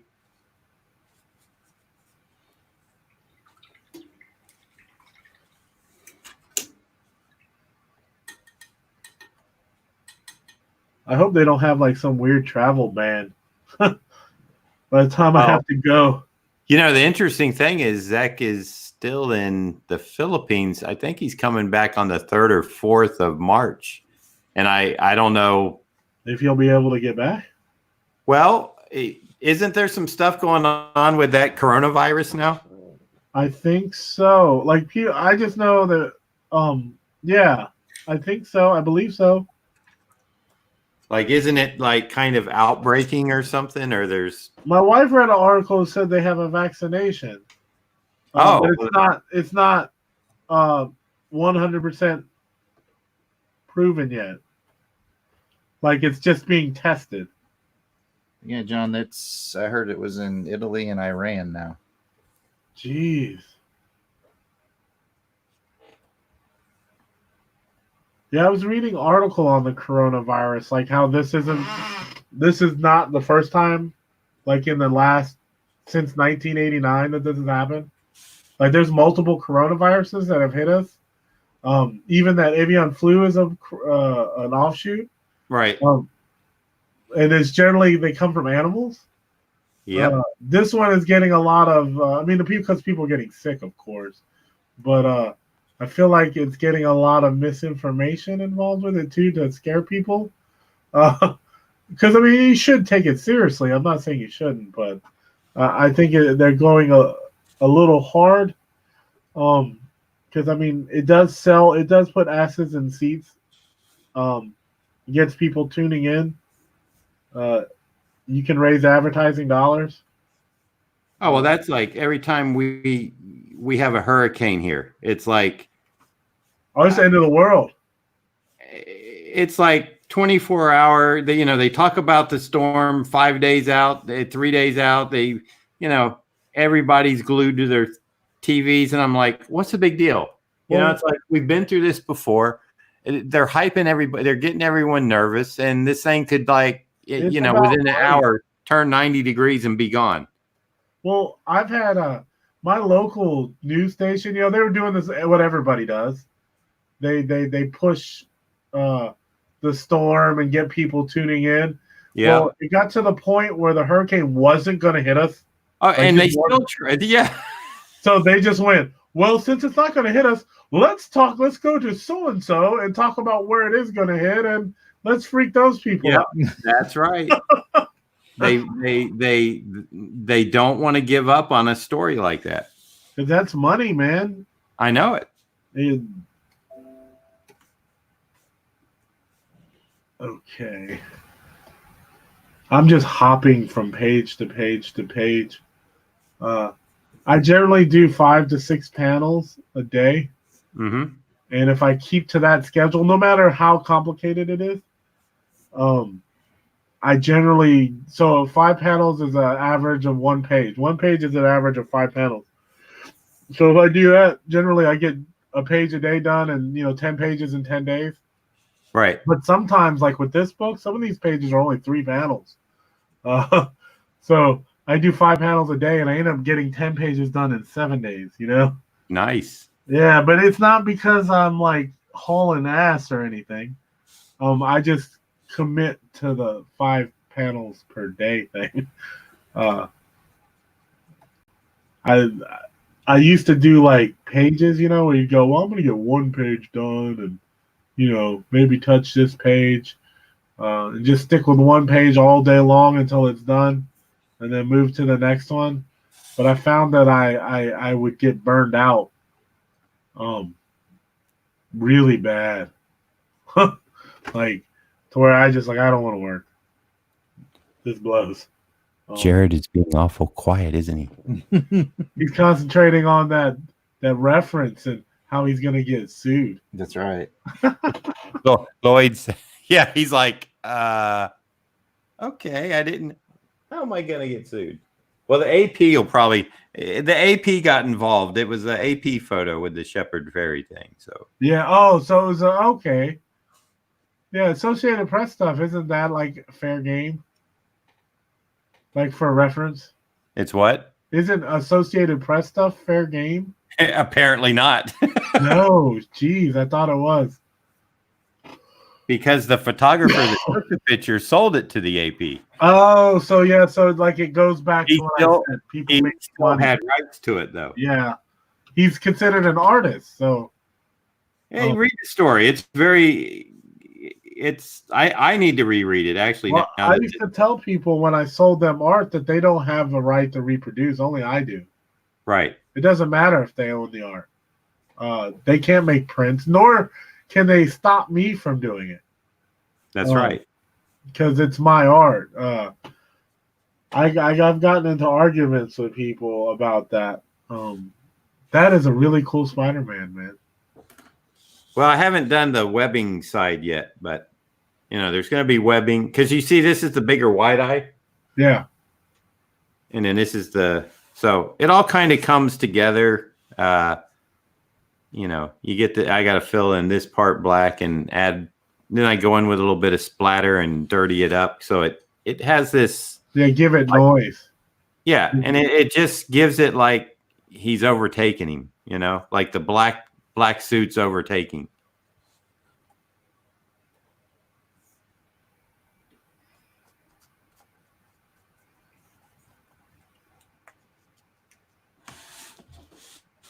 He's overtaken him. Who else? I was trying to read to see if anybody. Read some of those questions if you want, Drew. I am trying to. I'm trying to make you healthy, man. That's why I'm trying to make you sick of bacon. Yeah, that was fun.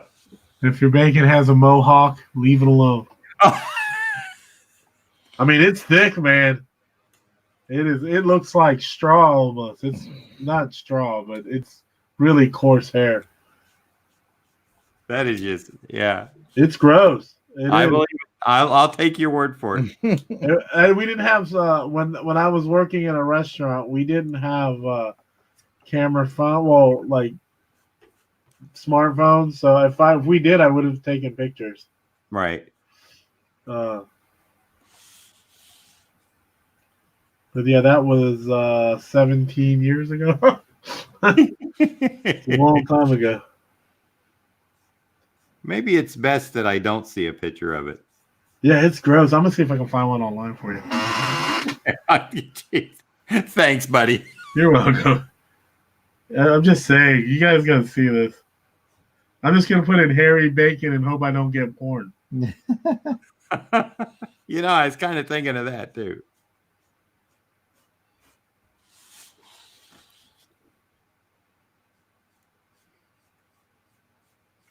Let me see. I know I'm not the only one who's ever seen it or thought to take a picture of it. Oh no. With the camera phones now, it's like pictures are taken of everything.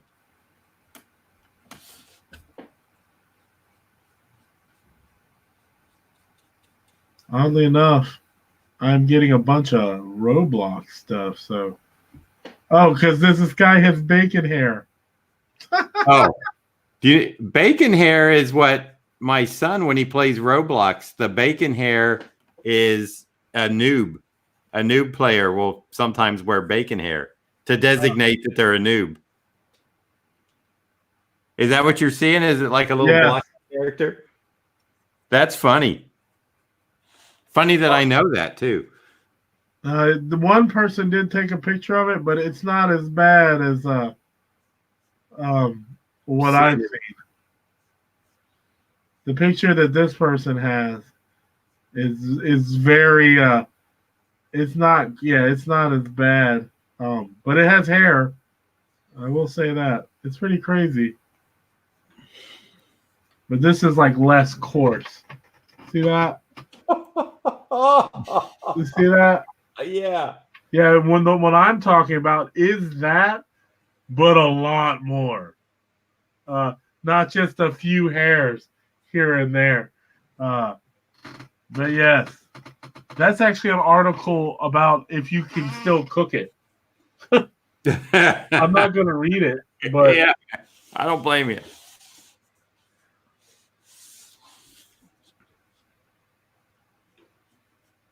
If you didn't cook it when you had it in front of you, you don't need to read about it now, right, Drew? Yeah, I don't.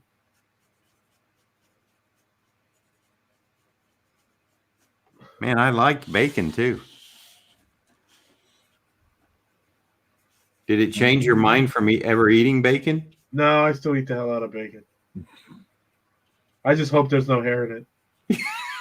You look at your bacon. It's that thick sliced bacon now. You got Actually, I won't eat bacon with sandwiches. I just don't know. I don't like bacon on sandwiches. But I will eat it on its own.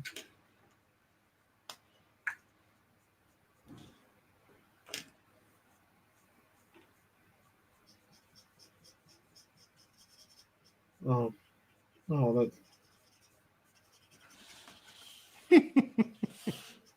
that's some of the topics. yeah. You never know what's going to end up coming up on one of these live stream drawing I sessions. know. What I'm saying. Like Harry Bacon would not be high on my list of guesses. Crack horse to Harry Bacon. I remember the first time I saw a prostitute. I was like, How much did she charge you? I think it was 10. Yeah.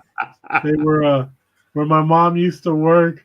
They would be out on the streets. It was and this is true. This is true. And like she had to go to work at like sometimes 5 in the morning, and every once in a while she would take me because my dad wasn't around, so I'd go with her, and there'd be these ladies. Like I mean, dead streets, like nobody out there, but there'd be like these kind of dressed women on the street, and my mom said that they were hookers. I was like, oh, what's that? What's that? Well, son. Well, she didn't tell me, so I had to find out from friends, which was probably way more colorful than needed to be. Yeah. I guess, if now see, that's if your mom's going to tell you those are hookers, she needs to explain to you. Yeah, I think she thought I don't know why she thought I would know what that meant. Maybe she was testing you. I don't know. Yeah, Mom, I know. That's Daisy right over there next to Trixie. It was like I had a friend, not like one of my closest friends used to live in that area of the city. Well, he did that for a reason. And he lived in like one of them warehouse homes where him and his dad lived in a warehouse where they actually stored what are those, the clothes racks. So like those circular clothes rack stuff for department stores. Yeah, the display things. Yeah, the bottom floor would be all that. And then they lived on the second floor, which was like a big like warehouse apartment thing. Like, because we didn't have walls or anything, It's like a movie or something, but not as glamorous. It's not they just had mattresses on the floor. Yeah, it's not like Kevin Bacon and Quicksilver. He's got this super nice warehouse apartment. Oh man! But we were talking about the whores. I was like, yeah, they weren't mean people, because I remember like riding my bike and stuff. And I fell once, and one of them was like, "Are you all right, honey?" And I was like, yeah. No, I think I broke something. Can you help me? Could be better. Yeah. Could be better. Yeah, they were nice to me.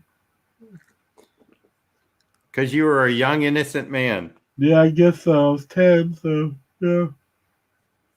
After that, my mom stopped taking me, to be honest.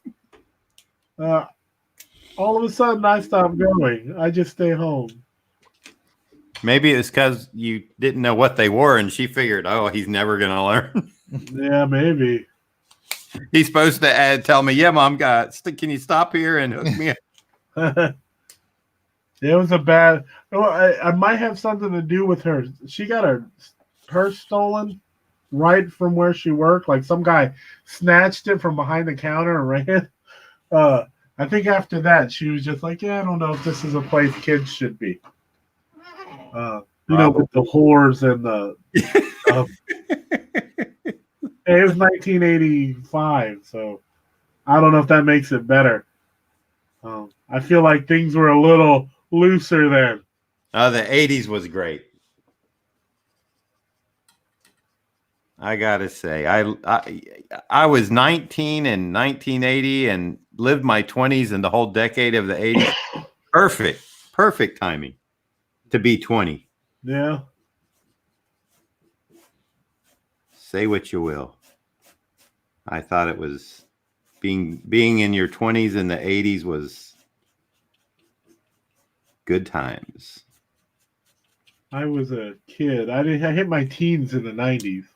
But I love growing up in the 80s. I grew up on a military base until I was 10. And I used to go to the movies every Friday and Saturday. It was only $1. Heck yeah. And I'd go Saturday afternoons to watch Godzilla movies with the other 3 dudes who always went to go watch Godzilla movies. And these are like men. I'd be the only kid in there. I would walk across base and go, just because, I mean, when do you get that opportunity to watch Godzilla versus the Smog Monster or Mecha Godzilla on the big screen, you know? But it'd only be like 3 dudes in there. Hey now. And I think I saw Ghostbusters like 9 times. Uh-oh. You hit a nerve there with Jarrod on The way God intended it to be. Yeah, I watched Ghostbusters in the theater every time it came on the Post Theater, and it was usually things only stayed on the Post Theater for 2 weeks, but Ghostbusters stuck around for a few months, and I went every Friday and Saturday to go see Ghostbusters. You did the right thing. Goonies in the theaters. I got to see a lot of stuff, and all by myself. I'd go with other Post kids, Yeah, no, I know that life. I know it well. Your parents give you $10 for the whole weekend. You're like, here. And you get to see like 2 movies, get snacks, and we'd hit up the Y. And they had a free movie on Fridays. And I'd see stuff like Tron or Black Hole or Condor Man. Like all the Disney stuff. Sweet. Black Hole, man, that's an underrated flick. It is, for a kid, it kind of freaks you out a little. Yeah, it's like a haunted house movie in space is what it is. With the needles and poor old robot. I know, right?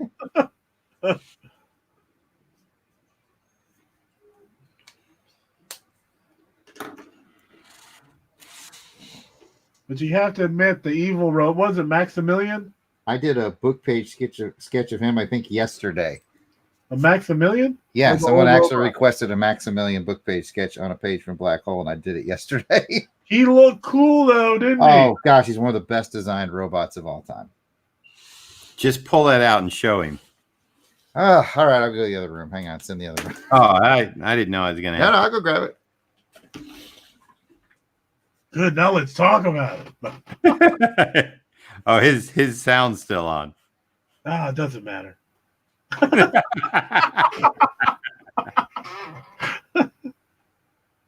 It's stuff he's going to hear at Heroes Con anyway. I'm a joy and a pleasure, sir. I know you are. So this dude ordered 5. The cap I'm working on, the Aragorn, the Indiana Jones, Quint from Jaws, and boom, there he is, Maximilian. Brrr, those blades, man. Yeah, when he like chopped up Norman Bates. Speaking of Norman Bates, Anthony Perkins, right? Yeah. Mm-hmm. I was at a show, and we were talking about Little Shop of Horrors, and I go, I like the newer version better than the original, and they looked at me and went, original? There's only one. And I was like, no, there's another one. And look, they made me feel so bad about like knowing, like I thought I was wrong. Like I actually like when I was like, what? Well, maybe I'm crazy. I thought, and then I had to look. I was like, yeah, I'm right. It's because Anthony Perkins was in it. And then they looked at me and they're like, oh well, cool, man. And I was like, wait a second. You guys shamed me so bad that I went back on what I knew was true. Yeah, the original Little Shop's got Jack Nicholson has a small part in it. Yeah, I remember it, but I still like the newer version better. The musical version. I'll The tell you what. Version has that whole Steve Martin Dennis with Bill Murray. I mean, yeah, Jack Nicholson played the Bill Murray part in the original. Yeah.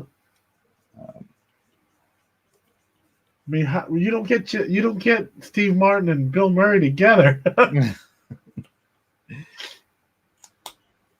movie's ridiculous. It is. It really is. It's wonderful. And another Norman Bates secret, Anthony Perkins. That dude can sing. Oh, can he? Yeah, he was on. I told you I was listening to those Western soundtracks, and he's got a song or two on there, and I was like, wow, he's really talented. Isn't he dead now? Because we all know whatever they play is what they are. Yeah, that's right.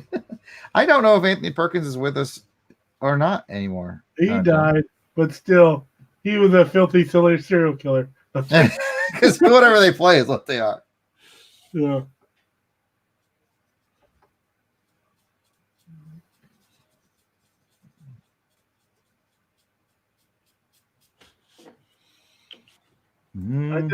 It's always surprising when you find out people can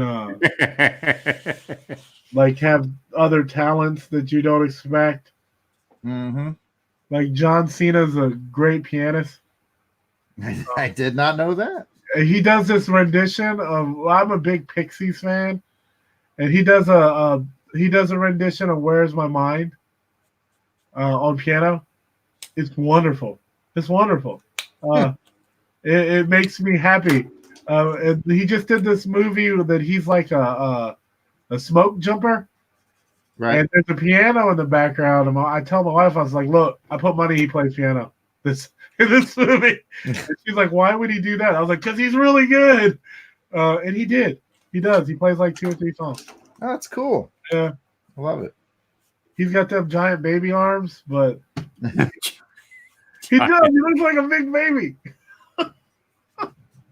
Giant baby arms. Because it's like his arms are too short for his body. So he looks like kind of like a baby. Is it a bodybuilding thing? Or are they just like pumped up so big? Or maybe his head is gigantic. I don't know. He like every time I see a picture of him from like you get a full body, I'm like, he looks like a big baby. Of course, you wouldn't tell him that to his face. I sure would. Hey, John Cena. He's not gonna do anything to me. I'm like, dude, you totally look like a baby. He probably like I don't have faults. Go for it, man. Hit me up. I'm a 6'1" Korean. That doesn't go unnoticed.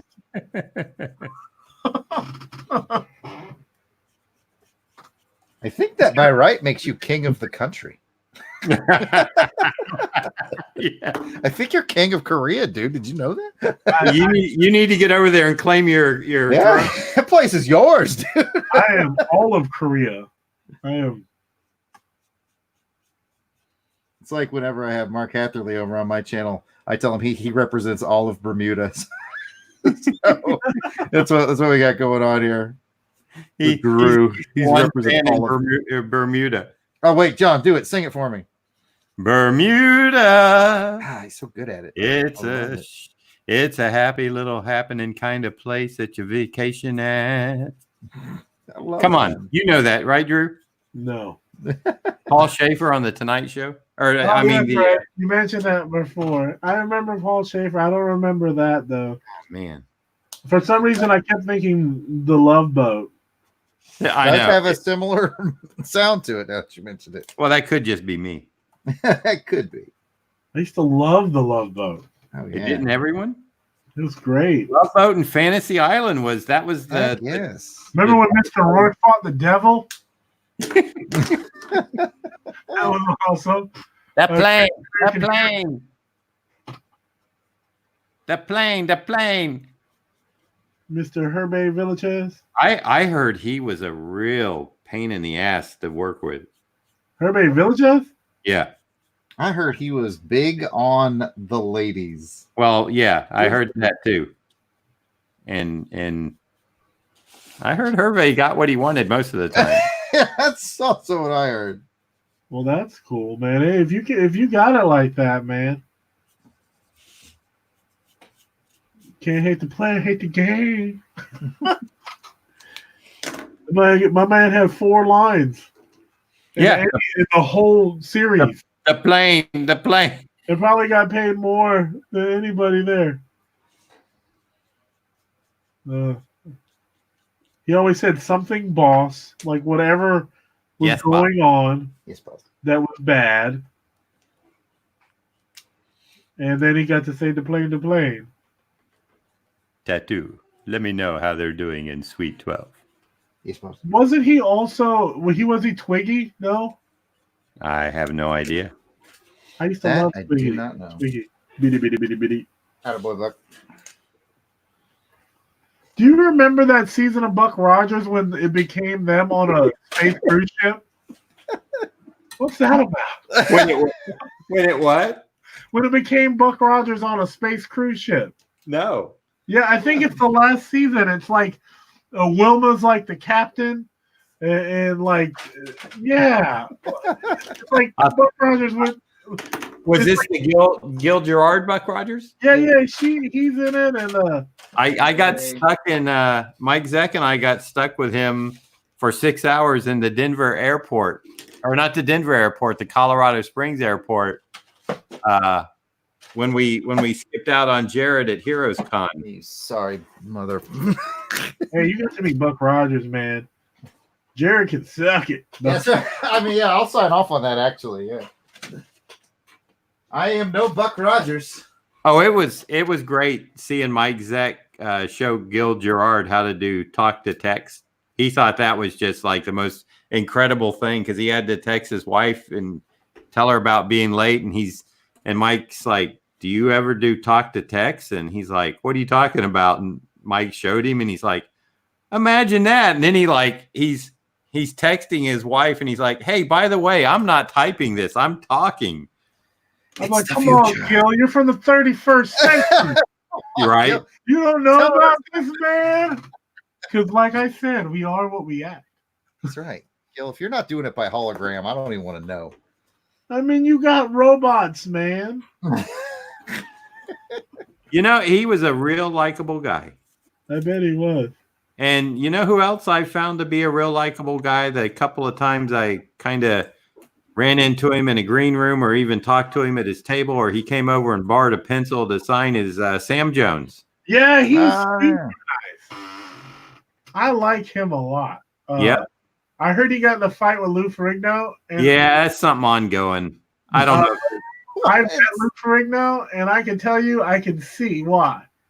Yeah. And I've only met Lou Ferrigno like once or twice, and he wasn't very nice.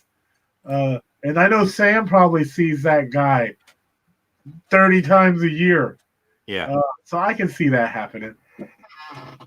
There's AG. Good morning. I guess it is morning out there.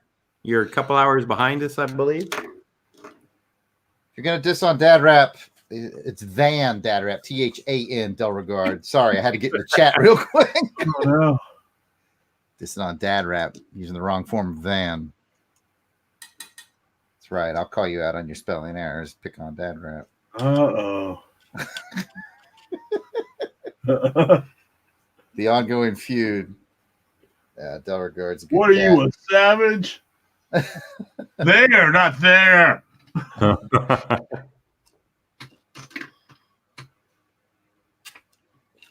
So we're right at 2 hours. Hope everybody's holding up well. I just finished my third. All right. Final. Roll, man. Roll. Knock those out. Knock those 10 or 12 out and get 10 or 12 more. I know, right? And next up, actually, is Del Regard's. Now that I finished this guy, I think Del Regard is next on the list. So I look forward to working for him soon. Sign it, Dad Rap. Oh, I will. I'm going to include a free CD with it. Big Just J. for him. Oh, that would be perfect. Just for him. What are CDs? You are Only with- Gil Gerard knows for sure. Yeah. Actually, I'm in the process of transferring a lot of my CDs. Because I have a lot. I have like these two giant, those big plastic bins in my attic full of CDs, and a smaller like half box full of CDs. And I'm going through it, and some of it's horrible. I go, oh my god! But some of it I wanna kind of bring out of the attic and put on my phone without having to buy it again. Of course, I rebought Prince stuff and like the Beatles stuff, and the Bowie stuff, and some of my hip hop stuff. But some of it, it's like I can't bring myself to buy again. But I like it. But I just, man. Well, I tell you, as a yard sale artist, I get a lot of CDs at yard sales on the cheap, and then I just bring them home and I rip them to my. I have a Plex server, but you could rip them to just your computer, and then now you have all that music on the cheap right there on your computer. Yeah, I probably have. I don't know. 300 gigs of music on my computer. Yeah, I've got a 2 terabyte hard drive full of music and movies. So yeah, I actually cleared my iPhone off because I had about 7,000 songs on it. Oddly enough, though, it only plays like the same 300 or 400 most of the time unless I select it. You know. Like the shuffle, the shuffle isn't the best shuffle. The shuffle sucks, don't it? Huh? The shuffle sucks. Yeah, the shuffle sucks. The shuffle sucks. Is that like a Harry Potter thing? Shuffle sucks? I'm in Shuffle Sucks. Oh, really? I'm in Ravenclaw. I'm a Hufflepuff, man. Useless house. I have no idea. I never read a Harry Potter book and have no desire to. I got to be a Slytherin. My wife did the sorting hat on me like 3 times. Every time Hufflepuff. I'm like, I call shenanigans. Useless house. We're not even support. Like no one even cares about us. Yes. Yeah, Hufflepuff it's like famous for nothing. Yeah. Other than like everybody's just really nice. Books. Yeah, everybody's just like they probably all like snacks. Ravenclaw, at least they have a cool logo. It's like a raven. It's got the I got to talk to my boy Delregard in the chat. He says he's got 3,000 CDs. I don't think I get all that music on my computer. Big external hard drives are not expensive, Delregard. You can. It is doable. Yeah, I definitely had in that. You can get like 5 terabytes for less than $100 now. I had in that neighborhood of CDs. I had more than that on DVDs, and I have gone through the painstaking of ripping them all. And the Plex is a great service. If you're interested in that, it like helps organize all your music for you. I use a Plex. I don't put anything. Is that a software program? Yeah, it's really great because you put on your main PC at home, and then you can stream. Basically, you are your own Netflix. Then you put on your phone and your iPads and all that, and it's playing right off of your own hard drive at your house. You can share your stuff with someone else. Because Mark shares his stuff with me. That's why I don't rent movies anymore. My Plex is completely empty, but man. Oh man, mine is chock full, man. I should sell Keys to My Kingdom. It's chocked full. Now that might be illegal, right? Probably is. Pretty little keys. I guarantee you it is, but I'm like, I have so much. It's ridiculous. But like I said, I had a giant. It, right? You can probably stream it. I don't like if they don't, as long as they're not selling it, right? Like Yeah, I don't know that FBI warning. Yeah, that's true. Those Hey, man. FBI guys are all sketchy on that. I It feel had something about like what would you call it? Showing it to audiences or something. Yeah, even if there's not profit or something like Right. all I'm saying is stop being the man, John. that. Do what? Stop being the man. We're trying to make excuses for our illicit behaviors. You keep it down, It all came up with photo reference and then we're back to crack whores. and yeah, crack whores and wait a minute, I got to think of the name of it because I was in on that when it first happened. Oh God, I'm gonna need your younger guys' help. Napster. What was that? What? Napster? That's it. Napster. Yeah. When Napster was first around, and it was so funny because they got busted, and then they were like, "Okay, we're gonna let it be legal," because so many people were using it. And then they were a thing for a while, and then Oh man, I Napstered a ton of stuff in its heyday. Yeah, you could get a lot of underground hip hop stuff. Yeah, but that's what I'm saying is you could Hard to get that. find But things. remember when they did make it legal? They came back, they went through that whole lawsuit, and then it was like, hey, now we're legal. You had to pay back then maybe it was $1.99 or something for sharing. Yeah. Mm-hmm. Yeah, I actually got on one of those. It might have been them, but I paid for somebody's. Yeah, because they were like, it became legal there for a while and all that jazz. Yeah. And some of that stuff was hard to find, especially when some of those underground guys were selling their CDs out of their trunks and stuff after shows. Mm-hmm, mm-hmm. You wouldn't have to go to the show. You could just download it or get it straight from them. Oh. Yeah, I don't know if I have any of that anymore. Man, it would be nice though. You have it? Well, I have CDs of it. I know I've burned. They're up in my attic. Because they have not real names, like Drew's Funky Mix, whatever. Drew's Funky Party Mix. Drew's Volume Candy 1. Droppers. Cruise, Volume 1 to Volume 34. Oh, I remember, in the 80s when I had a cassette tape and I had all these down to put in my car when I went cruising. Fun stuff.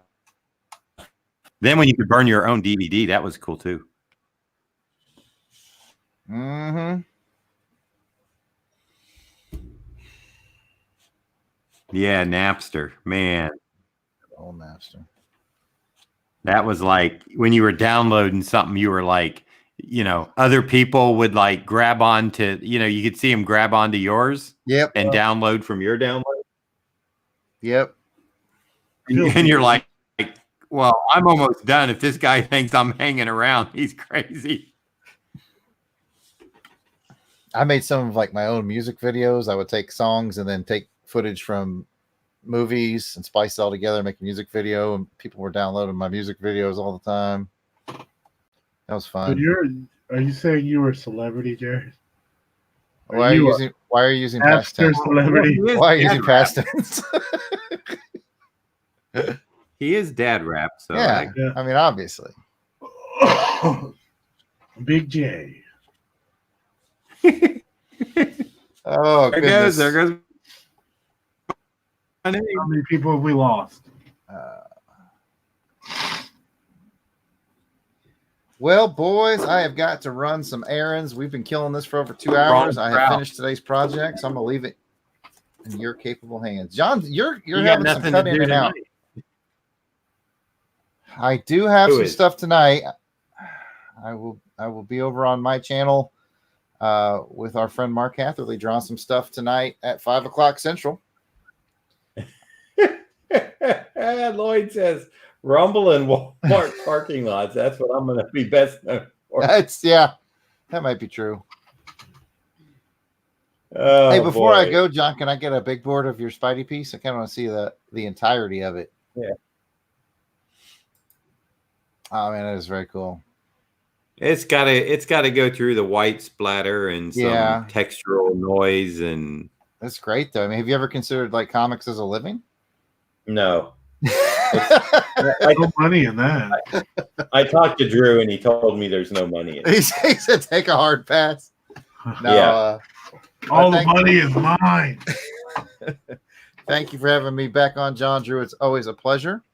All right, sir. I will catch you guys later. You want to plug your stream for tonight? Sure. Yeah. Once again, I'll be on with Mark tonight. Who knows what will be drawn, and that's over at the. There we go. That's over at the Yard Sale Artist. So if you just look up Yard Sale Artist on YouTube, you will find it. I'd really appreciate a subscription. We'll be doing it at 5 p.m. Central tonight. John, if you're around, of course, you're always welcome to jump in, but I know you're hard to catch in the evenings. Yeah, I'm usually either driving back from somewhere or driving somewhere to get busy on something else. And well, I'll leave the back door open for you as usual, and I hope everybody had fun today. And like I said, thanks for having me on, and I'll chat with both of y'all soon. All right, Jarrod. Later. Have a good one. See ya. Bye. All right. Oh, and you brought out Serpentor. Yes, that's nice. Yeah, I'm gonna color that. It's been sitting. It's been drying. See, you wanted it to be good and dry. That's what yes. No. That's what I would say.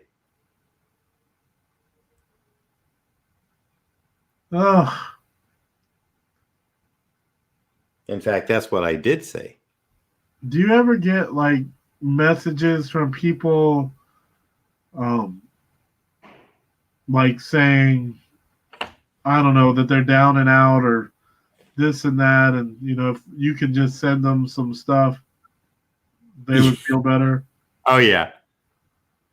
And I get the ones like how big a fan they are and they love my work, but they can't cite one example. So yeah, you know I don't ever know if those are real, because like if it's true, then I'm all like, I don't know, it's not really that big a deal for me to do something, but it's like I don't ever like. I mean, it's not the first time it's happened. That's why I was asking you if it's. You know, Drew, I haven't been feeling well lately, and you know, a couple drawings would cheer me up. I really like Captain America. That's my favorite character. You know, the whole Avengers. You know, I read the Avengers when I was a kid, and I loved when Buscema was drawing it and Palmer was inking it. Oh, that was some well-drawn comics. You want me to do that for you, man? Huh? You want me to do that for you? Oh, a whole group shot of them. Let's see. It was Captain America, Scarlet Witch, the Vision, Hawkeye, the Hulk, Iron Man. Who am I leaving out? My soul. Who else was it? Oh, Black Panther. That was I think that was in the 60s or something, wasn't it? 67, 68, 69. Oh man, John Buscema with Tom Palmer inking. Man, that was some fine stuff. And then Neil came in for what? 3 or 4 issues? Him and Palmer? Did he? And just I think that like the 90s. Not the 90s decade, but the issues. Yeah. You didn't ever see Neil's Avengers? I don't think so. I may have, and just like I said, I've never really followed Neil too much. You know, his classic stuff. Well, you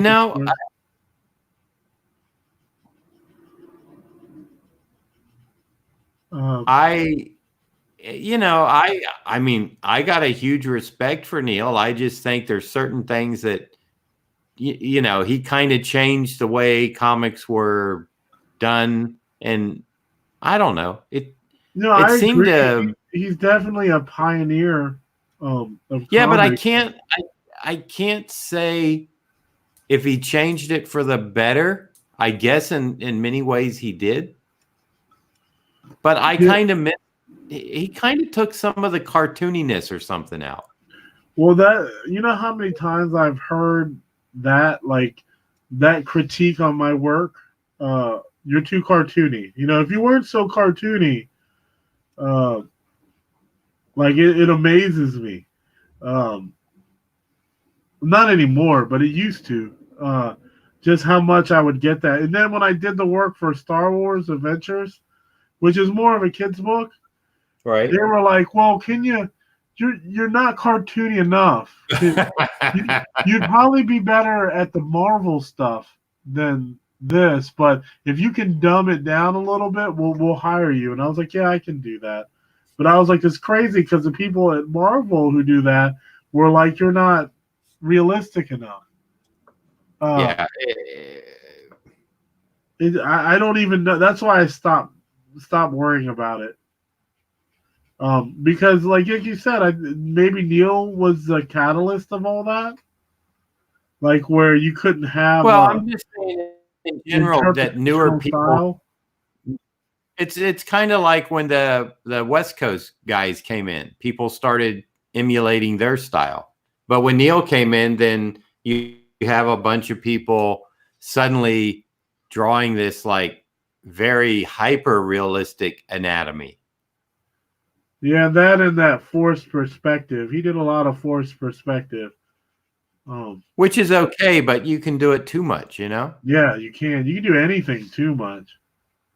I tell you, what was it? 30 or 32 stories in comics, Steranko, and like look at the impact he's had. Oh, I know. Well, That his stuff is so design heavy that it crutches on fundamental of design, which is going to be timeless. Yeah. Anybody who crutches on fundamentals is going to be timeless. No, I can't. Like I said, I got a lot of love for a lot of stuff Neil did. I just, like I said, I never felt the desire to try to even, you know, like some people try to follow his lead. I was in that Buscema, you know, and of course Mike Zeck, and always a big fan of Golden, which, you know, he can be very cartoony. Yeah, he can be really, but it's beautiful. Maybe it's the way he uses light that kind of eliminates some of the cartooniness. But his character acting is so over the top. But it works, you know. It does work. I mean, that's really you know, when a character is. I mean, you see a group shot that he does, and nobody's just standing there. They're doing something, even if it's a little, you know, looking at their shoe or something, you know. Yeah, I mean, because it gives each one a personality, right? And I can appreciate that and that takes that extra thought and extra work to do instead of just. I did a scene in Vampirilla, the first issue, and my editor said that because there's a scene where they're in a press conference, and I actually drew all the different people, and each of them doing different things, like to kind of match the way they looked. Right. And he was just like, "That is cool." I was like, "Yeah," and it took way too much time, but that harkens back to Golden and Art Adams and those guys who did that. Like, that's the reason I did it. I didn't do it because I thought it would give me any props with my editor. It was just, I grew up on comics like that. So it was just like, it's kind of like you said, it's not just them standing there. Like, that's just boring. Right. Or the people who draw the same guy, but just give them different hair or girl. Yeah. But everything else is exactly the same, like their face. But the only way you can tell them apart is because of their hair or their clothes. And people tell me that that's because, you know, you need to save time. But I draw comic books too. Now, formerly Rod Line he says, did we hear the massive comic rumor that AT&T is thinking of selling DC to Disney. Yes, I did not hear that. I did. I heard about it a couple days ago, like right after Dan Didio got canned. Well, that they were. I had heard he left, but after 18 years, I don't know. I heard that. I didn't hear that they were. Well, today is when I heard that they were going to buy them. Before I heard that the AT&T was thinking about letting Marvel license them. In other words, they do all the work, like IDW does for Marvel with the kids' books. Right. And then Marvel would just do that for DC. But then today I heard that they were talking about buying them, their print and their movie stuff. So, like, you know how, like, they owned most of Fox, right? Like their print and but they don't own the news stuff. Disney doesn't. They only own the entertainment stuff.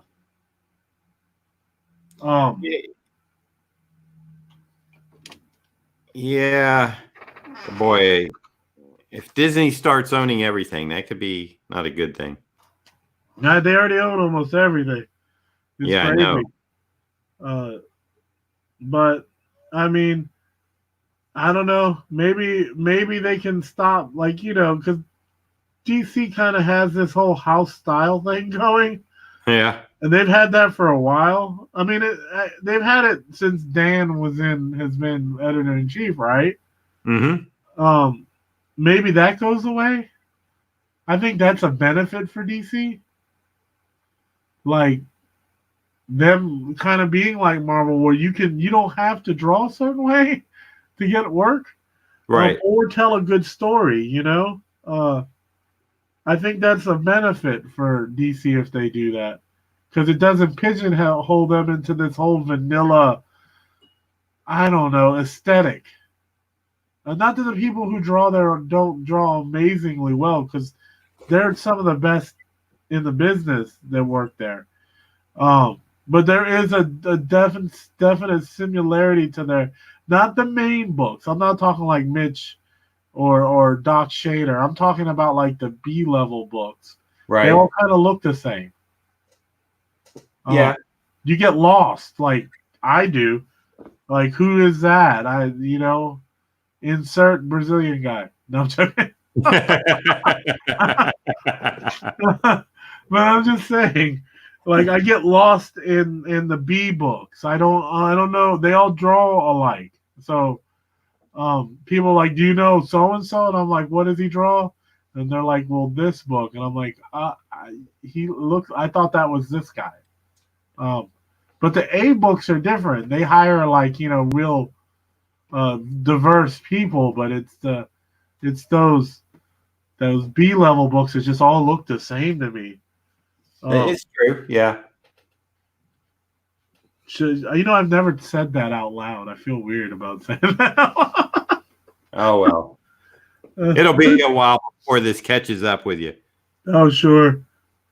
And one guy's gonna be like, I want one of those B books. I don't know. I would go, I'm sorry. I didn't mean. Hey, you can voice. Well, I mean, I'm not the only. I think Eric Canetti was talking about that years ago. That's where I get that term vanilla, because he's the one who said that, and I was like, that does fit. Those, like, you know, that house style that everybody does.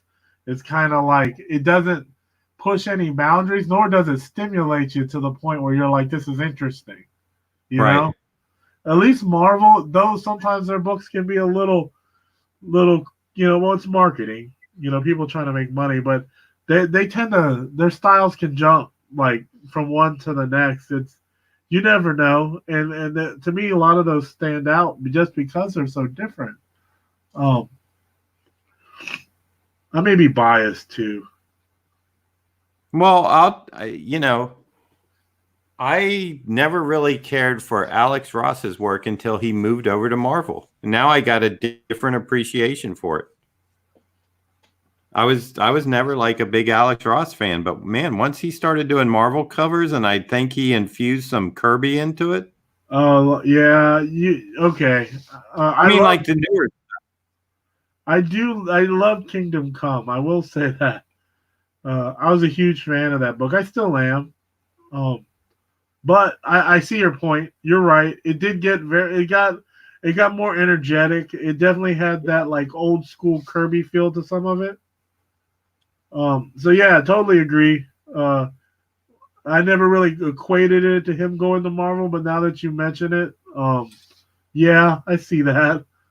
But now I can look at the DC stuff and go, oh wow, it's good too. You know, it's like it took him going to Marvel and maybe getting that extra dynamic, you know, and I don't know, it just seems like, and this is all hindsight, it seems like the colors were brighter and stuff, but I know that's not true because I can compare by looking at the books I got and I'm like, no, it was the same. I think it's just the characters. Maybe Marvel characters for a while were more red heavy. Boy, that's a tough color to work in, as you well know. Yeah, because it's right in the middle. Yeah. But red heavy stuff will catch your eye. It just seems more vibrant, you know? Oh yeah. Like, you know, like Colossus wears red. Like there's a lot of red in everyone. Like Captain America has red, Spider-Man has red, Doctor Strange. Like, I mean, you have even the Fantastic Four if you put in the Human Torch and orange with the Thing. Like they weren't all completely blue, you know. Well, and you know the theory that I think I was told it was that villains or superheroes were always more based on primary colors. And villains were secondary colors. Now there are exceptions to that. And I went over this before because like I thought of the Hulk right away and I said, well, there's green and purple, secondary colors. Yeah. But can the Hulk really be considered a true hero like the other ones? And you know, not when he first right. Definitely not when he first came out. But we're kind of splitting hairs. You know, he's not really a villain, but he just doesn't really know what he's doing sometimes. Yeah, I'm a big Hulk fan, so I would love to draw a Hulk comic for Marvel. Oh my god. You know, talk about dream job. I would love to do that. Just because he's so big and chunky, and you know what I'm saying? Like, I will tell you one of my, and it was the first job, maybe the first job I saw by this artist. I love the guy's work. He's an incredible flake, but I love him. No, I love him, and you know, Tony Salmons. I don't know him. Oh man, he did this Hulk job in Marvel Fanfare, and it was like the Jack Kirby Hulk, but and then he did let's see what he did some Conan black and white stories, but nice. He drew kind of like these big chunky Kirby characters, but he inked them with this really thin nib. And then he would go back in with a brush and you'd hit these big black lines, but it was kind of a dirty, gritty style, but man, it was phenomenal. Cool. Yeah, it was great. What about Steve Rude when he did that Superman Hulk book? I love Steve Rude's work. God, it's his when he emulates Kirby, it's like, man.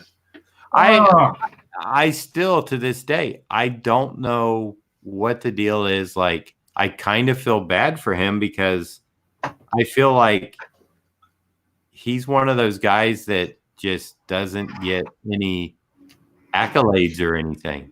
Oh, he's amazing. He I bought a sketchbook from him. Like he had an eBay. Oh, excuse me. He had an eBay store.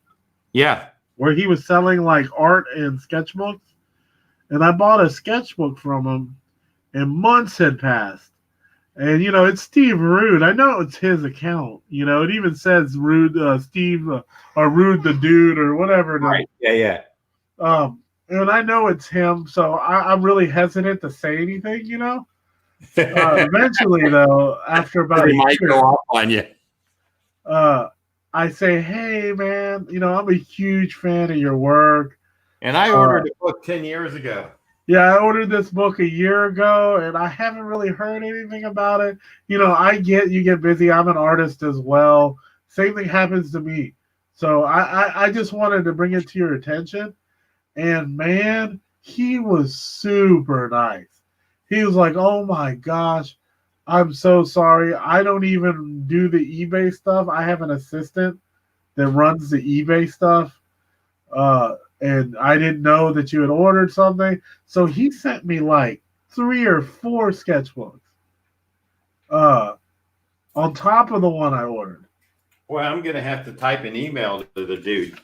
Yeah, it was awesome. I was like, and so I emailed him back, was like, you're like, thank you so much. I didn't expect anything other than what I had paid for. And even that, I was willing. If he had never sent it, I wouldn't have cared. Right. I really wouldn't have cared. I would have just been like, well, but he went above and beyond, dude. I was like, you really made my day. When I opened that box and all these that he only signed one of them. But they were all 4 sketchbooks. And like I said, I only ordered one. It was wonderful. Made me super happy. And everybody likes a happy Drew. I'm happy 99%. You are. You're a happy guy. I am. I try to be. I have my moments, man. Everybody does. I try and keep pretty even keeled. I have strong opinions sometimes that gets me in trouble, but nothing comes from a place of malice. So, not that I know of. Let's see. Rod Line says he went to the same school as Alex. Oh, wow. Really? He was a few years ahead of him. That's awesome.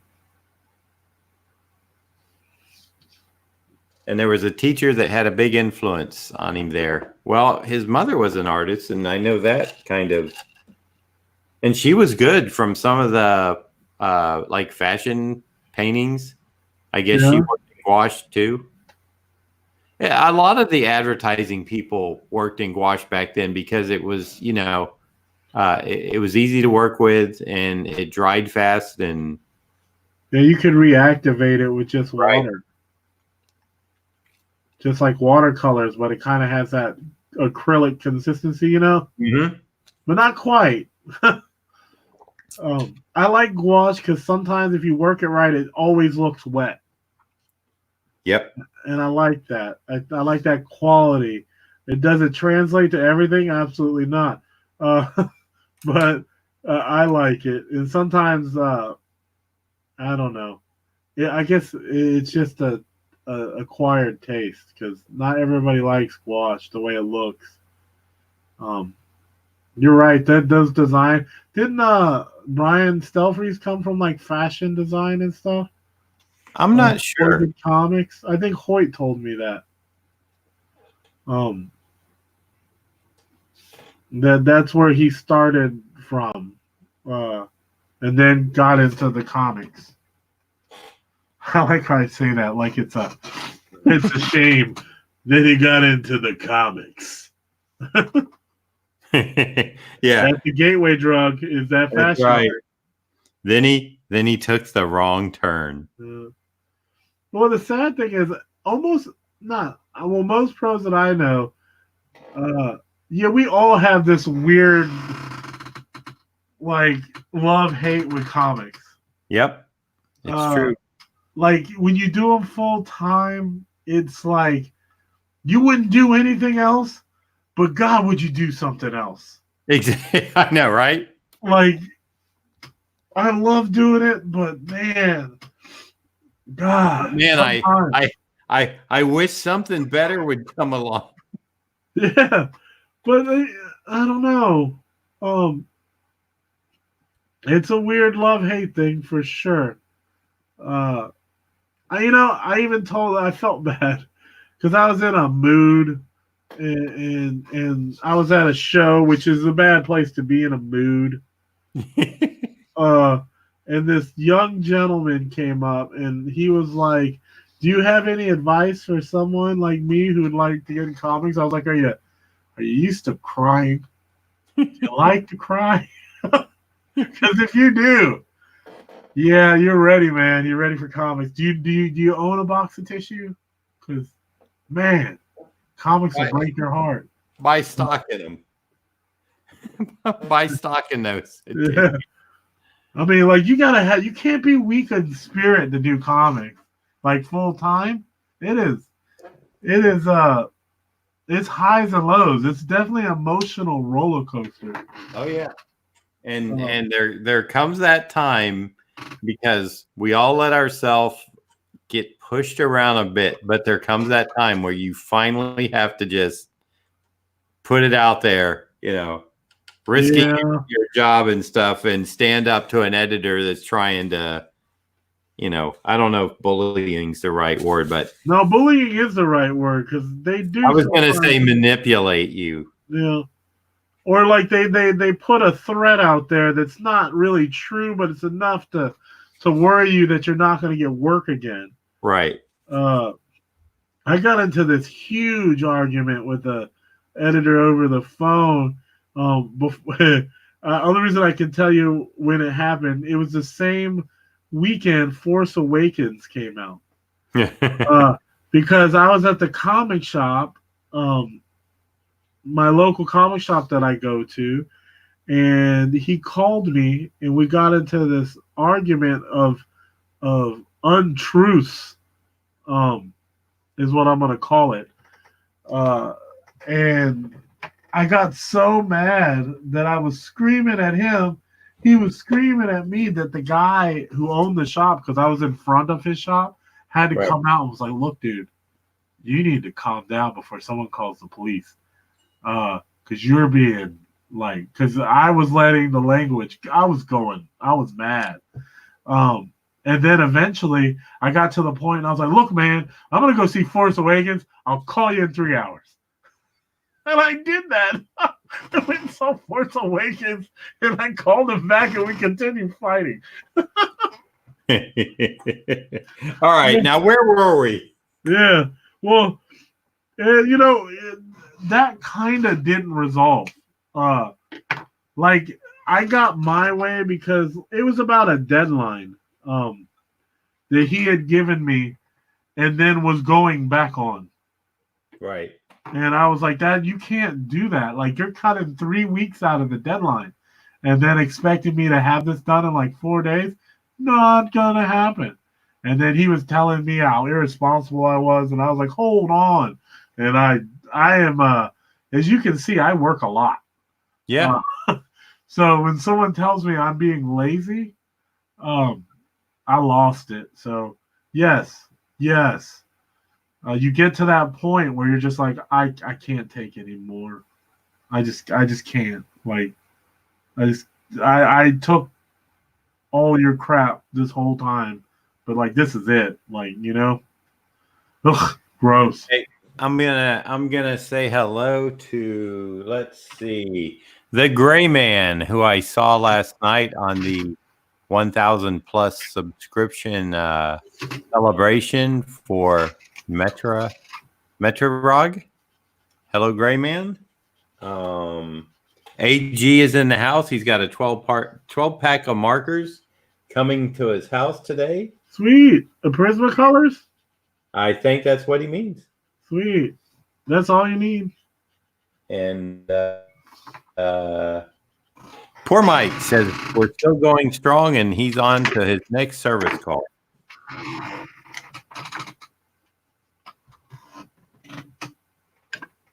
Lloyd says you're slacking in your old age, Drew. Laugh out loud. Oh my God.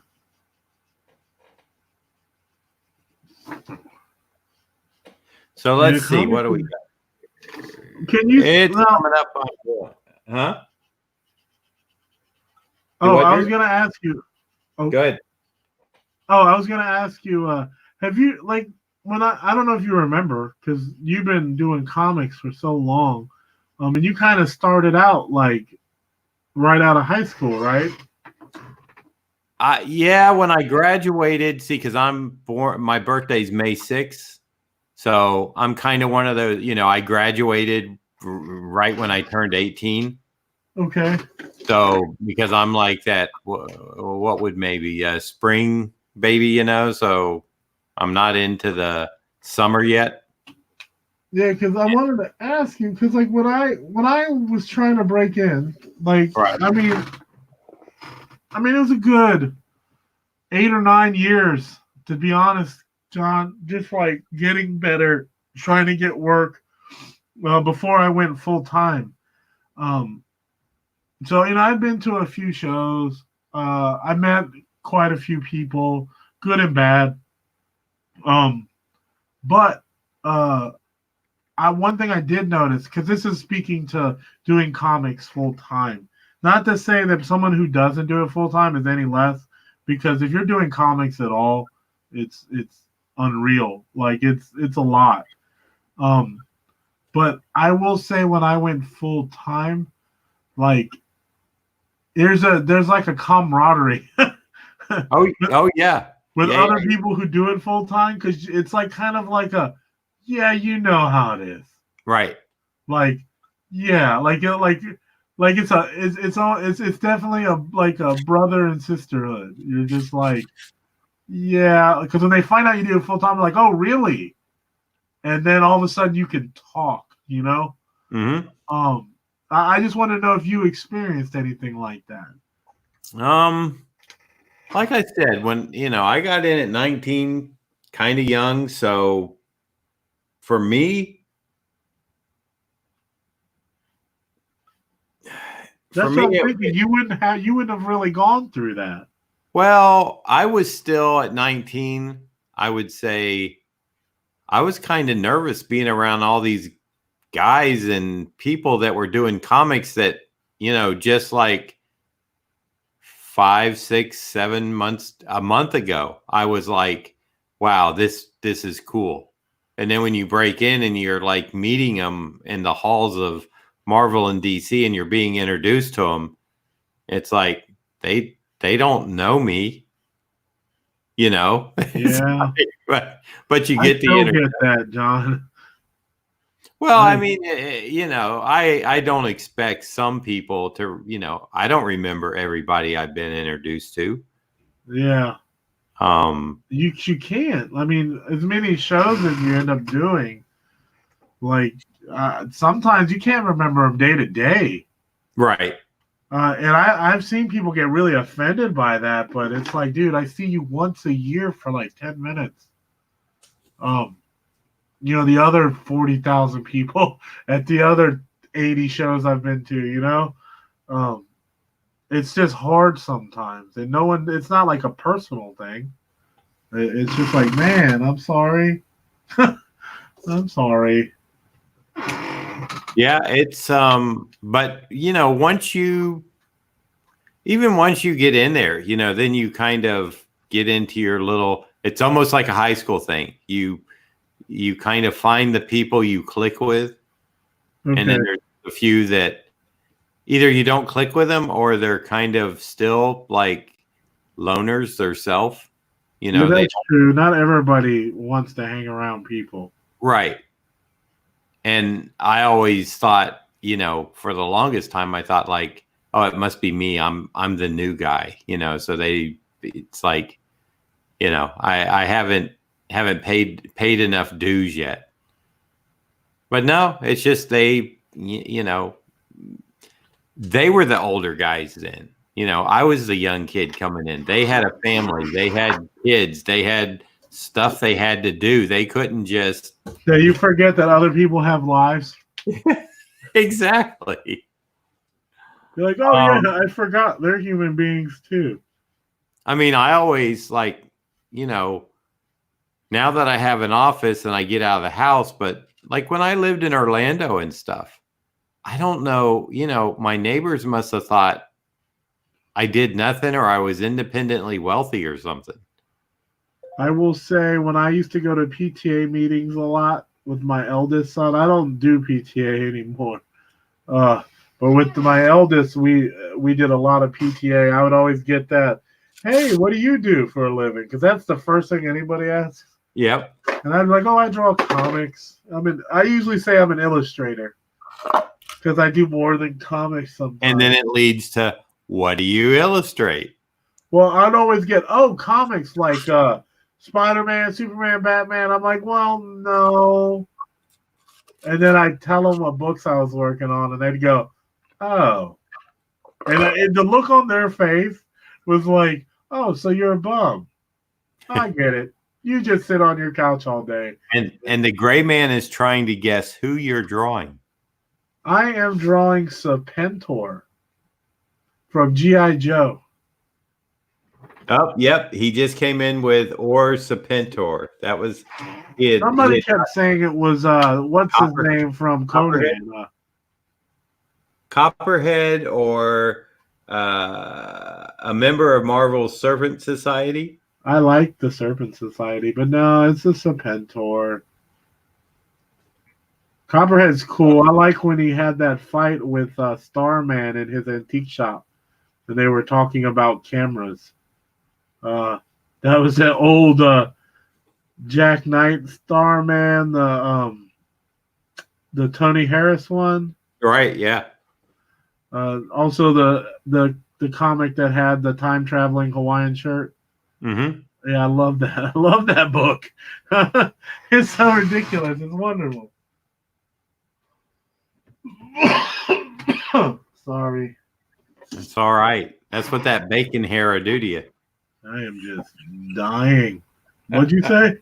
I said that's what that bacon hair will do to you. I know, right? Don't do it, John. No, believe me. There's no way. Turkey bacon. I no would hair not. in that. That's true. There's only feathers. Yeah, you can live with feathers. You know what? I think if I had a choice, I could live with feathers more than that thick, coarse hair. Yeah, it's pretty coarse, man. It's pretty gross. Like it's spiky. God. I really like that expression you got on him. Sometimes I draw how I'm feeling. Right. And I remember I did this commission for a guy at Heroes Con. He got a Miracle Man. Or Mr. Miracle. Mr. Miracle, not Miracle Man. And I had been crop dusted by somebody. And it was rank, man. Like to the point where I almost gagged. and I drew. So someone just floated by the table with the barking spiders behind him, huh? Yes, and it smelled so bad. And I drew Mr. Miracle, and he had this weird grimace side-eye look. And I just drew how I was feeling. And when the guy picked it up and he looked at it, I could tell he was like, what is that? Like that look.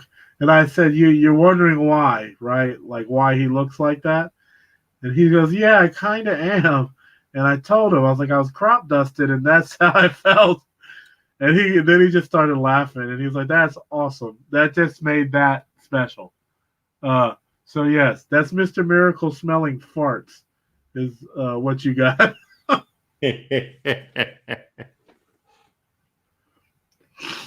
I was really glad. I didn't even realize, I didn't even think that maybe he wouldn't appreciate that. I just drew what was happening to me. I must have been pissed about something. Gray Man says that every time he thinks you're about done with it, you add a little more to it, and it looks even better.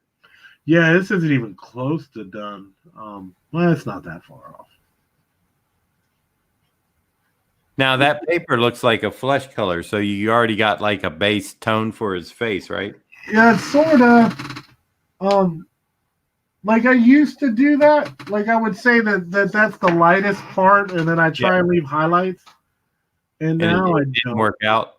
No, because I don't know why. It's my fault, really. I don't know why. I usually go with a pale peach on all the skin, and that's my base tone for. But it's the flesh tone's really good with the oranges and the greens and Right. so and the pinks and stuff.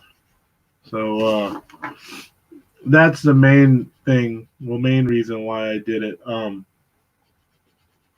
really finding that felt great, like with those reds, man. That stuff makes it pop really well. So, see, usually when you see me color, John, I'm doing something super simple, but this is a little more complicated. Oh yeah, no. When you pulled out the, I mean, just his headdress alone, it's like doing a thing, with all the rocks. You got to do the shading and Yeah. well, yeah, and we'll even go back to the Jack of Hearts you had to color. That's no walk in the park either. I got a Jack of Hearts commission for Heroes. Oh really? A full figure or Jack of Hearts fighting Darth Vader. oh boy. I'm gonna do it on a Death Star, on the deck of a Death Star, because I want to do it in space, and I want to have TIE fighters like in the background, flying. That's the main reason why I'm doing it on the deck of the. It's for our friend Little John. Oh, is it? Yeah, he got it yesterday. I don't get commissions from these guys anymore. Yeah, Little John, he gets it's a search for Superman every year from me. Like where they're looking for Superman, but it's always two other characters, and then he has like a really intricate story involved, and I really appreciate it. I think it's wonderful because he puts a lot of thought in the whole thing. It's not just a drawing that you do. It's part of a narrative, I like plus I also like him and Pat a lot. I think they're really nice people. AG says very cool pieces, fellas. Thank you, AG. And Genome says, "Come on, John, sketch a thing out for us real fast." And I'm like, that just doesn't happen. What? Sketch a thing out for us real fast. I used to hate drawing the thing. Like, he was one of the things I couldn't figure out. I just couldn't figure it out. Yeah, I don't draw him enough, so I couldn't draw him off the top of my head. I'd have to Google him and look at something. And yeah, it's taken me now. I love drawing him. I don't know what it is. Something clicked with the way the rocks lie.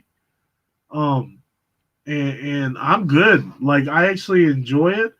I don't enjoy drawing all the rocks. It's really cool at first. You get all, like, I get happy about it. I'm like, ooh, cool, this is fun. And then, like, half an hour in, I'm like, oh my God, this is blowing so hard.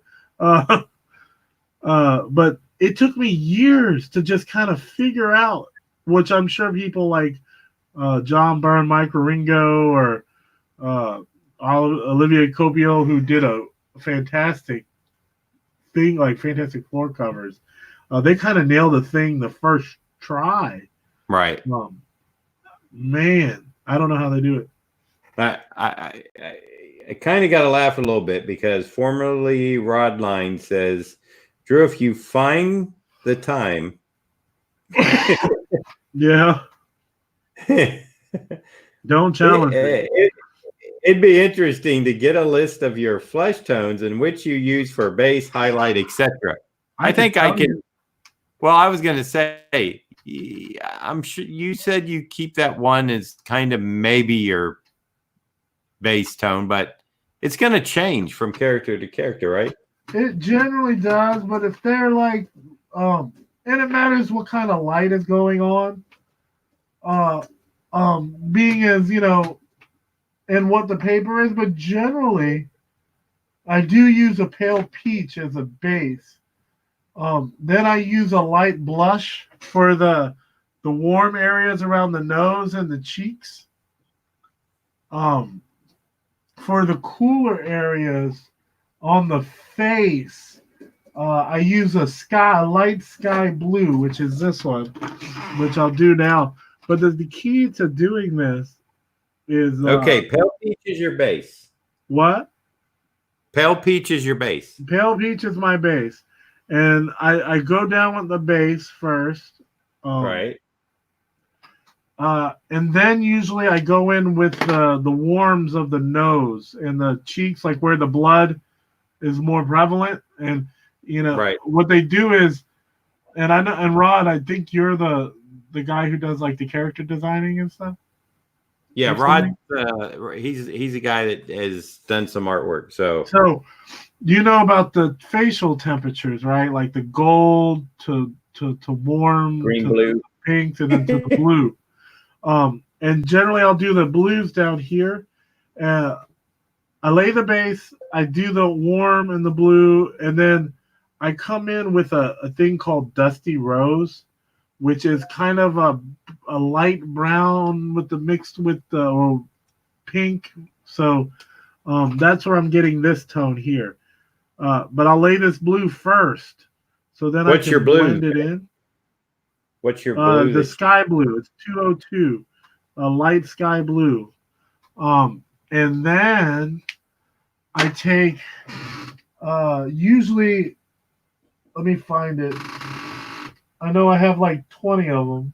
Because I know I've done a few where, like on Captain America, I'll do like a green gray, like where his beard area would be, and then put flesh over top of it. Yeah. And it really gives it that like kind of, bearded. Yeah, you get that stubble, like shadow. You get like, okay, the guy's had enough shaving that he's kind of developed that tonal quality, in his jaw and chin and stuff.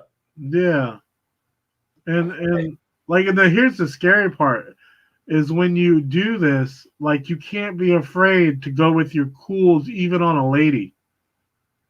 Like, because you run the risk of it looking like shadow, like 5 o'clock shadow. Yeah. But if you blend it well enough, it doesn't. It becomes this recession in the face. Did you ever? Because I think I've seen some artists work where they lay like that heat map in first. And yeah, I've done that. Yeah. I do that more on more colorful characters. Just because it's easier to wash over. Right. I don't know if like somebody who's Caucasian and light like this. I mean, it still work, but it would require more blending than I'm willing to do on this. And usually my last is the flagstone, and each time like building in, with the color, creating sub shadows, not just building the singular shadows, but and also like. But building like separate shapes with the darker shades. Hello, ALD Collects. Good to have you. And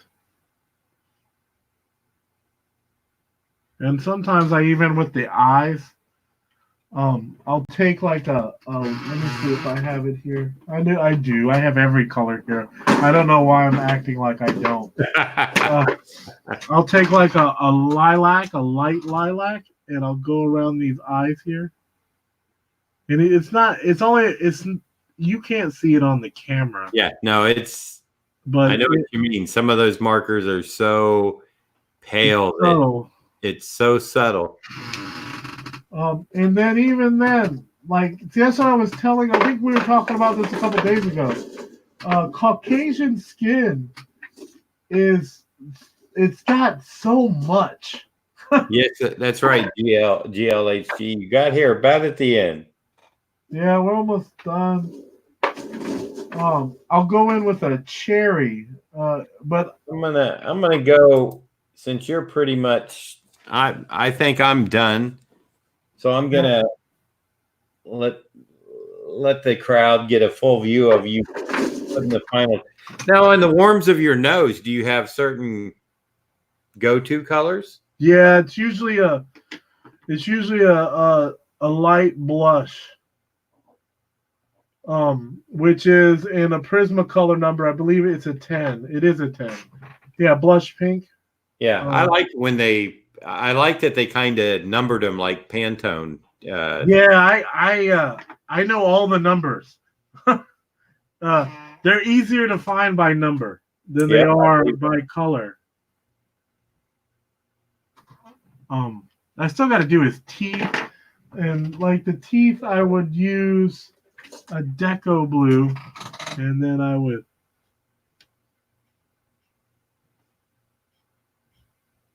And the thing is, like the thing that makes these color drawings, like people like them, and is how the colors work together. It's not as complex as people think sometimes, because they're like, oh, look at all but it's more like how the colors are working off of each other. And I just benefit from your brain working those colors together well. Hopefully I'm doing my job and using the correct colors to get your brain to see it as good. Because if I didn't use the right palettes or harmonies, it just looked horrible. Even if I did all this detailing and blending, it would still just look bad. This has taken a long time. Yeah. To like know, like I go on autopilot now. I don't even like, most of the time I'm not even making a decision. Like, it's already made. Right. I just have to go find the color in the container. That's the hardest part. It's finding the color in the container. Less what color am I going to use? Because you kind of know how all of them are going to react. So that's just the benefit of time. John, we know a lot about that, right? About time? Yeah, about the benefit of time. Oh, yes. We're always fighting time and trying to get more. It's odd. When I was younger, I didn't even think about it. Time was just what's tomorrow, like I'm not really concerned about time. And here's another thing. If you want to soften edges, you take the lightest color of what you're using, which is usually the base color with markers, because you want to start light and go dark, and just blend it. And see, that just softens everything up. Yeah, and also another tip, if you for your eyes, always do an undershadow from your eyelids, because we have it. Use a gray or blue for that? I usually use a cerulean, because the sky blue tends to be too light, and then the light blue tends to be too dark. So I just take a cerulean, a light cerulean, and the cool thing is about his eyes here, what I'll do to make them quote unquote pop, I'll take this yellow color pencil, get in there. And it also smooths out any like marker overlay. The only thing I need to do now is finish these snakes, do this outline, and probably take a thing. And like I said, when you see the picture, it's gonna look way different. It never looks right on this. It kills me, John. I need a better camera. My camera sucks. I'm blaming you. There was a buffering, and I don't know if that was on my end or your end. I don't know. Oh, Drew? yeah. Okay, you sound okay now. Yeah, the screen started to buffer a little bit, and I was like, "Uh-oh, is that my signal or Drew's?" I don't know. I'm jacked into the wall. Well, you're probably good then. Yeah, I check. I'm screaming most of the time. Like in speed. Right. But there has been times, ever since I got FiOS, it's been. I hate to be a Verizon guy, one of those. Oh, but man, FiOS has been awesome. It really has. I was with Cox Cable. I don't know if you have Cox Cable where you are at. No, I tell you the truth. I've been with AT&T like forever, and Yeah. I have a friend that works out at the AT&T place, so I know he gives me this straight dope. He's not gonna try to sell me something just to make a commission or something. Yeah. If it's a bad product, he'll just tell me it's a bad product. You don't want it. Oh, that's good. That's nice. Yeah. And so if I have to wait 20 minutes, or 30 minutes to see him, I always ask for him. And he's got a lot of customers like me because he treats everybody with this, like, he just tells them like it is. And he's been with them for a long time. It's hard to find honest people, John. Well, especially in that business, when you're selling cellular service, Dish Network and all that other stuff that AT&T sells. Yeah. Those salesmen are all about getting not only their hourly, but their commission for closing the deal. And he'll tell me, like, I was going to get my son, which I did, an iPad and stuff. And he's like, come back in 2 weeks. There's going to be a sale. Oh, that's nice. Yeah, and I was like, okay, I got to, luckily I had the time. I was thinking earlier. Now, if it would have been, Jacob's birthday's tomorrow and I got to get something, I would have just had to, I think I'd say, like, I don't know, off of the iPad mini, it may have only been $50, but still, it's $50. Yeah, $50 adds up. Like, I always tell my son that. I'm like, you blow off, well, it's only $5 here, but how many times have you said that? Right. And when you get older, it does matter. Oh, yeah. You start, and I'm taking a dark umber, and then I'm putting in what we call the Terminator. And we're not talking about Arnold. We're talking about where the light meets shadow, which is usually the darkest place. So you put in the Terminator, and he just adds a little bit of depth and realism to it. But I don't know, man. This all is pretty basic, fundamental stuff. I get asked about it. I get two things. What kind of paper do you use? What markers do you use? And how do you do it? I guess I get three things. Like, how do you do it? Like, it's really not anything special.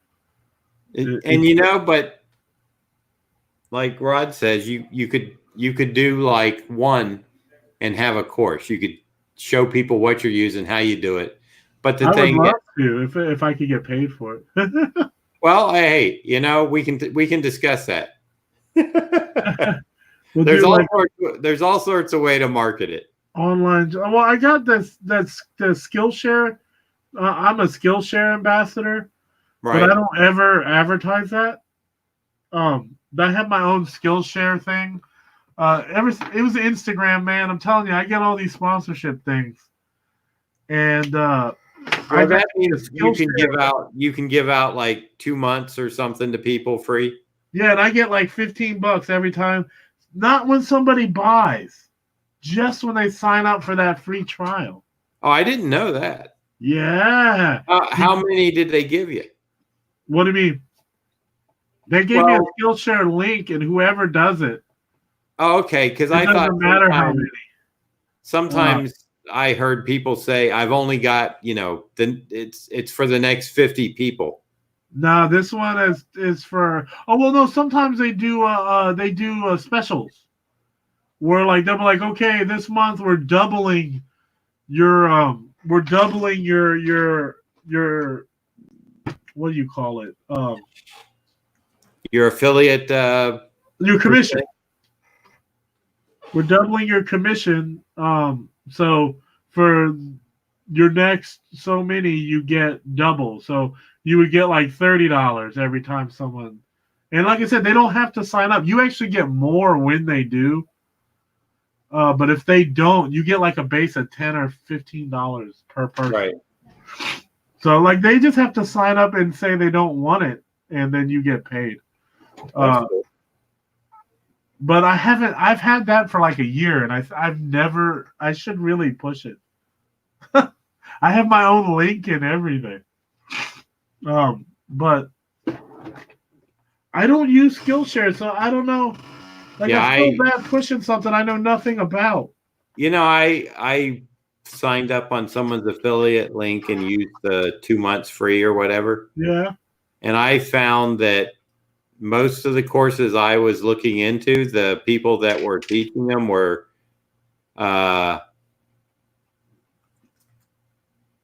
not top notch. Oh, okay. See, that's what I was worried about. I don't want people to. Like, I don't want to promote something that isn't good. Well, but I mean, it was the stuff I was looking for. Like I wanted to see somebody, you know, I looked at a few other people like teaching inking comic books, and I was just like, maybe it was because I already knew this stuff or something. Why don't you get a class on there? Well, I've been talking to people online here about doing it just myself through my YouTube channel. Like, what would you charge for something like that, you think? That's what I don't know, because I would want it to be kind of personal, you know, where it's like I would have to have a specific like day or 2 days a week. And, you know, well, wouldn't personal mean cost more? Because that's more your time too. Kind of, yes, because there would probably be two levels. One would be if you want to like, you know, have a half hour to work like remotely with me, like hand in hand kind of, you know, because you can teach somebody, as you well know, you can teach a group of people what you know, but there's certain people that are at different levels, and those are the ones that you need to start at different levels. You know, each person, if they're a beginner, I would start with beginning stuff. If they're you should do like a base class to assess people, and then like kind of break off from there, because some people think they know stuff, right? And then when you get to the brass tacks of it, they don't really know anything.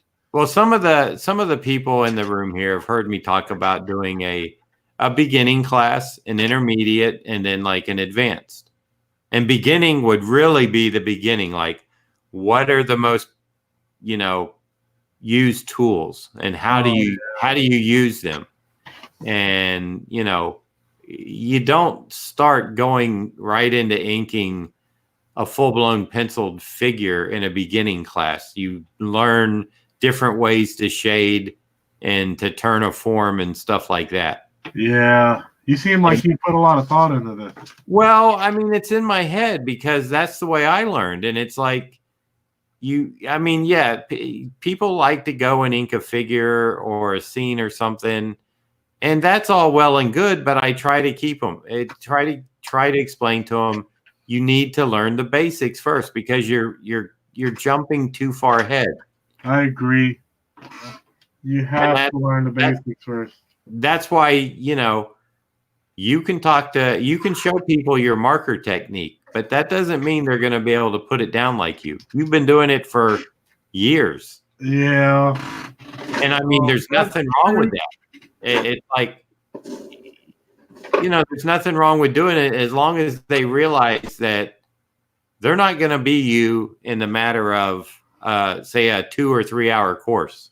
Yeah, and plus sometimes, like when you're teaching stuff, do you ever realize, like when you're teaching it after the course, or talk, you go, oh man, I forgot to, like, there's this one thing that they could do to kind of get around that, but I totally forgot to mention it.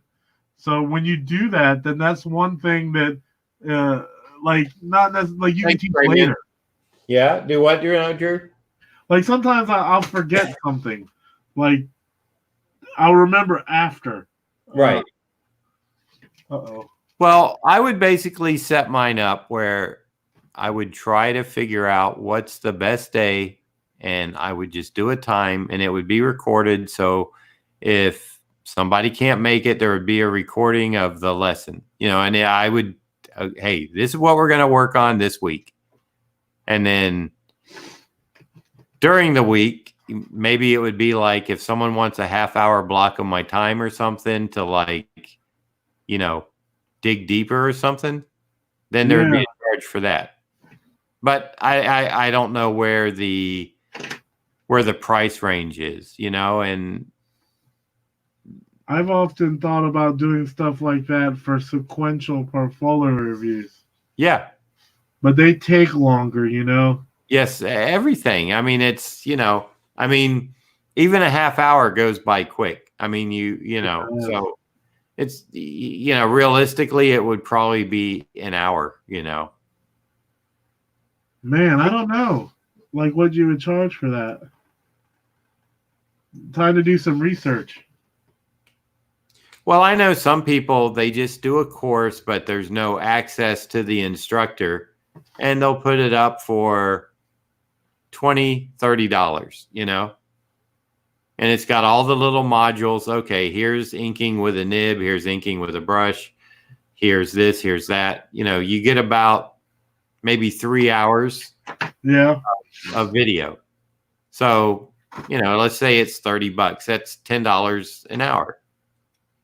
That doesn't seem like enough, does it? Well, but what I'm saying is that's for the person that buys it. If you sell 100 of them, then that's $3,000. Oh yeah, that's true. Yeah, if you play the numbers game, like. But if I know a lot of people in a professional capacity that do courses. Usually, I've seen them. I think the $99, or let's just say 100. Everyone does the $99.99, or but $100 for a 3-hour course is not out of the question. That sounds reasonable. But of course, I'm biased because I'm an artist. So right, you know the amount of work that is. Yeah, it's a lot. I mean, just setting up everything and finding the time to record it, and you got to script it out in a sense. You got to have your modules, and this is what we're going to go through, and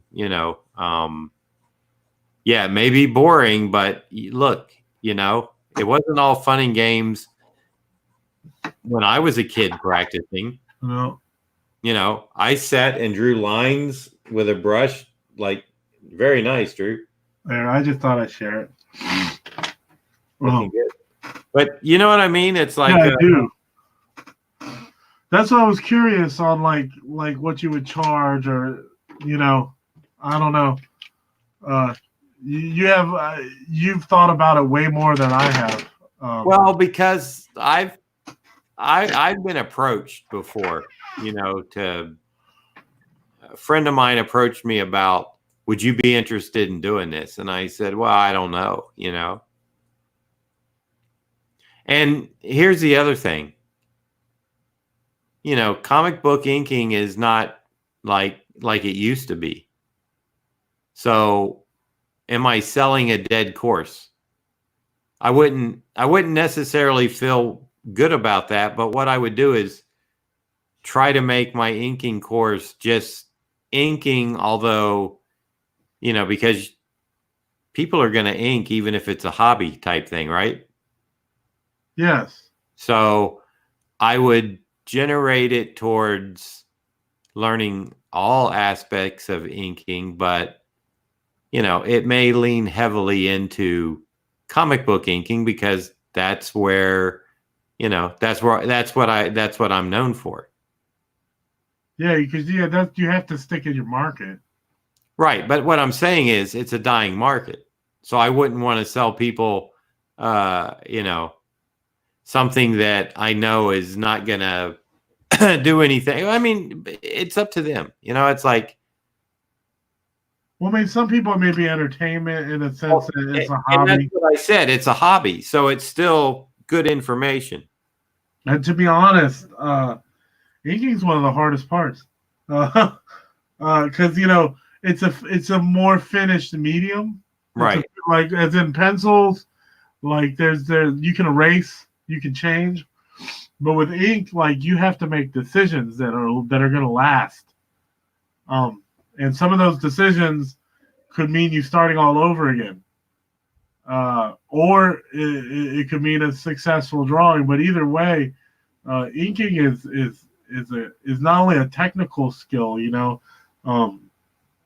It's more than that. Like it's a way to display your artwork as finished. Right, exactly. And that's what I get is I know some people, even if they have no aspiration of trying to work for Marvel or DC, they still, they may have an independent book. They may want to get better at that skill. And like you said, it just may be a hobby for it. Look at how many courses. Well, okay, I'll take Bob Ross, for example. Everybody loves Bob. Bob sold his own supplies. He probably made a ton of money. He didn't make a fortune off of the PBS show, but he had the schools where you could go take how to paint like Bob Ross. Yeah, and his brush sponsorships and stuff like that. And his own paints and stuff like that. And it's like, that was, those people had to know they're not going to be award-winning painters, but if they enjoy it and get pleasure out of it, then, if they wanted to learn it, I mean, and plus you can't, you'll never decide what to do with other people's money. So let them decide. You just need to provide a good service. Yeah. So let's start a school, Drew. What? Let's start an online school. It'll be a very, very small school. It's about crack whores, John. That's where the real money's at. Everybody wants crack whores. That smell of burning plastic. Lloyd says he has a Bob Ross painting. And, he was really a good painter. I think he dumbed some of the stuff down for the show because people could actually do it. Yeah, the happy little trees. Yeah. Yeah. There was nothing he did on his show that your grandmother couldn't like. Well, that's what I was saying. Nothing that I do on these color pieces, even though people like them. I mean, because you have the experience and you make it look easy because you've done it so much. Yeah, I've done it so much. That's what I was going to say. Yes. But I mean, you still have the head knowledge to give people to like, when they ask you a simple question, like they're confused on colors. What colors do you start on? Yeah. Like there was one guy I was trying to tell him, and he was like, I use pale peach. You can't even see it. And I was like, well, like, why'd you ask? Like, if you're just going to shoot down everything I say, like, why'd you ask? I don't know. I don't hide anything I do. So, it's kind of, I guess the only thing that my advantage is, I've done this so long, is the design aesthetic. Right. Like I can see what looks good and what doesn't quicker than someone who doesn't do it a lot. Mm-hmm. Like, 'cause I make mistakes, but I'm just saying, like, I can see in my head what's going to look good before I put it down. Right. Because I've already messed up a ton. I think that's where our advantages come from. Oh, it is. Believe me, I've splattered ink, practicing ink strokes or whatever, breaking in a nib, and I've splattered ink on a Oh, page that sucks. that I was actually, you know how it is when that nib grabs something and Yeah, and it just kind of spits out. yeah, it spits out ink all over, and you're like, oh great, now I gotta blot this, and then I gotta Oh, maybe I can fix it. Maybe I can't. Yeah. Yeah. And well, I have a friend who's an art teacher, and what his shtick is, which I agree with, he said, art is problem solving. Yes. It is constant problem solving. So it's not just knowing how to use the tools, but how to fix your mistakes. Mm-hmm. And you do that most of the time. And sometimes you fixing your mistake is you thinking you're coming up with something neat, something that's cool, but really that stemmed from something you screwed up already. And then you trying to fix it ended up being pretty cool. So yeah, I think I keep that in my head when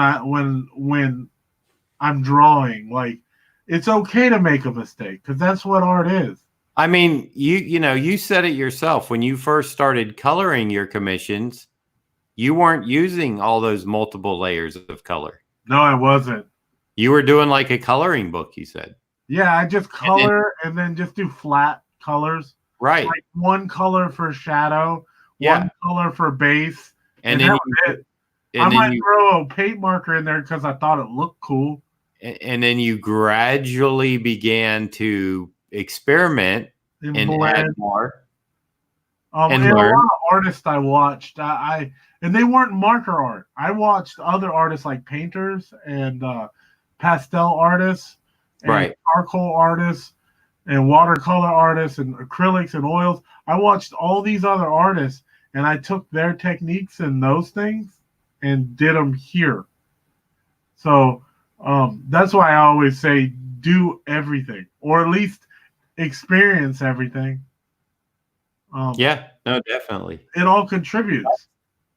That's why I always, for myself, I always continue to practice my own drawing. I will sketch heads just to do them. I don't necessarily put features in them and stuff, but just every year, it seems like the beginning of every year, I just go over head proportions and the basics. You need a sketchbook, John. I'm gonna go get one today. You should. I'm gonna you don't have to work on it all the time, but when you want to doodle those heads or hands, do them in there. Yeah. And then, like a year from now, look at it. And you might see some stuff that you used to do that you're forgetting.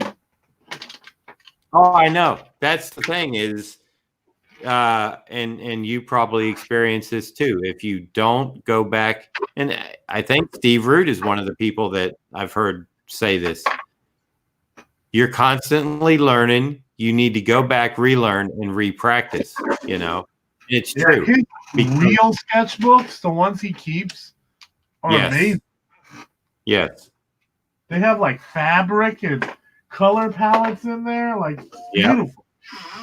I bought that square bound that I showed you, this one, because it's unusual. But I also got this one, this little Amazon Basics one, because I saw, this one. That Amazon Basics is a sketch? That looked like a moleskin. It is like a moleskin, but it's cheaper. It's like $7. Well, that's pretty thick too, though. Yeah, but the paper is okay. But this thing, what I'm going to use this for is to tell stories. So I'll do a page here on here the ratio that it is 2:3. And then here is where I put my script. Right. So I'm going to use this book just to lay out this story I have in my head. And then maybe eventually draw it. But I saw Cully Hamner do something like this recently. Mm-hmm. And I was like, ooh, I never thought about that. You know, it's so funny because my wife, whenever I see somebody that has a good idea and I'm like, I'm going to do that. And she's like, oh, you're just copying that person. I'm like, there's nothing wrong with that. That's how we all learn. Yeah. I said, do you think he's the first? He probably saw that somebody else was doing that. Man, who cares? Yeah. Well, she always is like, why are you copying people? Why don't you do your own stuff? And Yeah, my mother is like that. She used to call copying stealing. Well, you know, I call it learning. Yeah, it is learning. Now you're not now. Okay, if you copy something and sell it as your own, Yeah. No, I get that. It's like we were saying, doing studies of, say, Sergio Topi. Take one of his drawings and redo it. I have 100,000 times. I know you showed me, and that's why I'm bringing that up. Is there's nothing wrong with that because you're not selling it. It's for you. It's to learn. It's to try to understand what he was thinking. Oh yeah, no, and you learn so much, especially with Toby because of his compositions. Oh, if I could learn anything from Topi, forget the nice rendering style and everything. Yeah. The composition, the negative space, the you know, like when he uses shoulders for a board, there's like a big figure with little figures inside and stuff. Yeah. And they all mean something. Like that's Exactly. like that means that person is entrapped, like he feels trapped. Or you should feel like he's trapped. I open one of his books and I can just stare at it for hours. It's wonderful. Wally Wood is like that too. Yep. Him and Zafino. Yeah. Like there's so many people who are God, like, and then like you take stuff like I have this. I'll show you something. I did this thing, and I know it's a little silly thing no one's gonna catch, but maybe I'll show you it to you, John. There's this page. I was actually starting to pencil it. Right here, this. She's hanging from a balcony, but the next panel is her pulled out. But look, it's still her hand here. Right. Yep. You see that? But it's larger, of course. But it's just to illustrate, without showing the balcony, that's the same thing. Right. You know. But little things like that—that's like a Topi thing. Yeah. Like he would do stuff like that. It's like incorporating two panels into one thing. Yeah. The angles of this panel push you here. To bring you here, and then to here to here. Right. But I don't know, man. That's the type of stuff like no one notices because when you tell a good story, no one notices what you're doing. That's true. And when you tell a bad one, they instantly notice. They go, "There's something weird about that page." Drew, these 4-hour streams we're doing. Oh my God. But look, I got a lot of work done. I think I did like 1, 2, 3, 4, 5 panels, and I colored that and your sketchbook, Etrigan. Yeah, so and when I get home, I'll probably pencil and ink like 4 more panels, which will get me ahead for the day. And then dude, you know me. Oh, I do know. I'm gonna probably post at least 1 or 2 more commissions that are done. Well, you've got that Serpentor now. Yeah, that was a Kickstarter reward from like a year ago. Right? I have like 177 of those to do. Left? No, I have about 90 to do. Okay, that's still a lot, but it's manageable. Right. 1 a day. That's Sinister. Mr. Sinister was a Kickstarter award. Okay.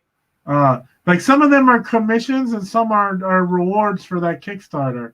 I don't say which because I don't think it matters. Right. No, I don't either. So you're producing work and getting it out there. Yeah, man. And I saw how many likes your Red Skull with the Cosmic Cube got on Instagram. Oh, did it? Yeah, it's not like 1600 or something. Oh, I don't know. I don't even know where my phone is. That's not good. Hopefully my wife didn't call. I have no idea where my phone is.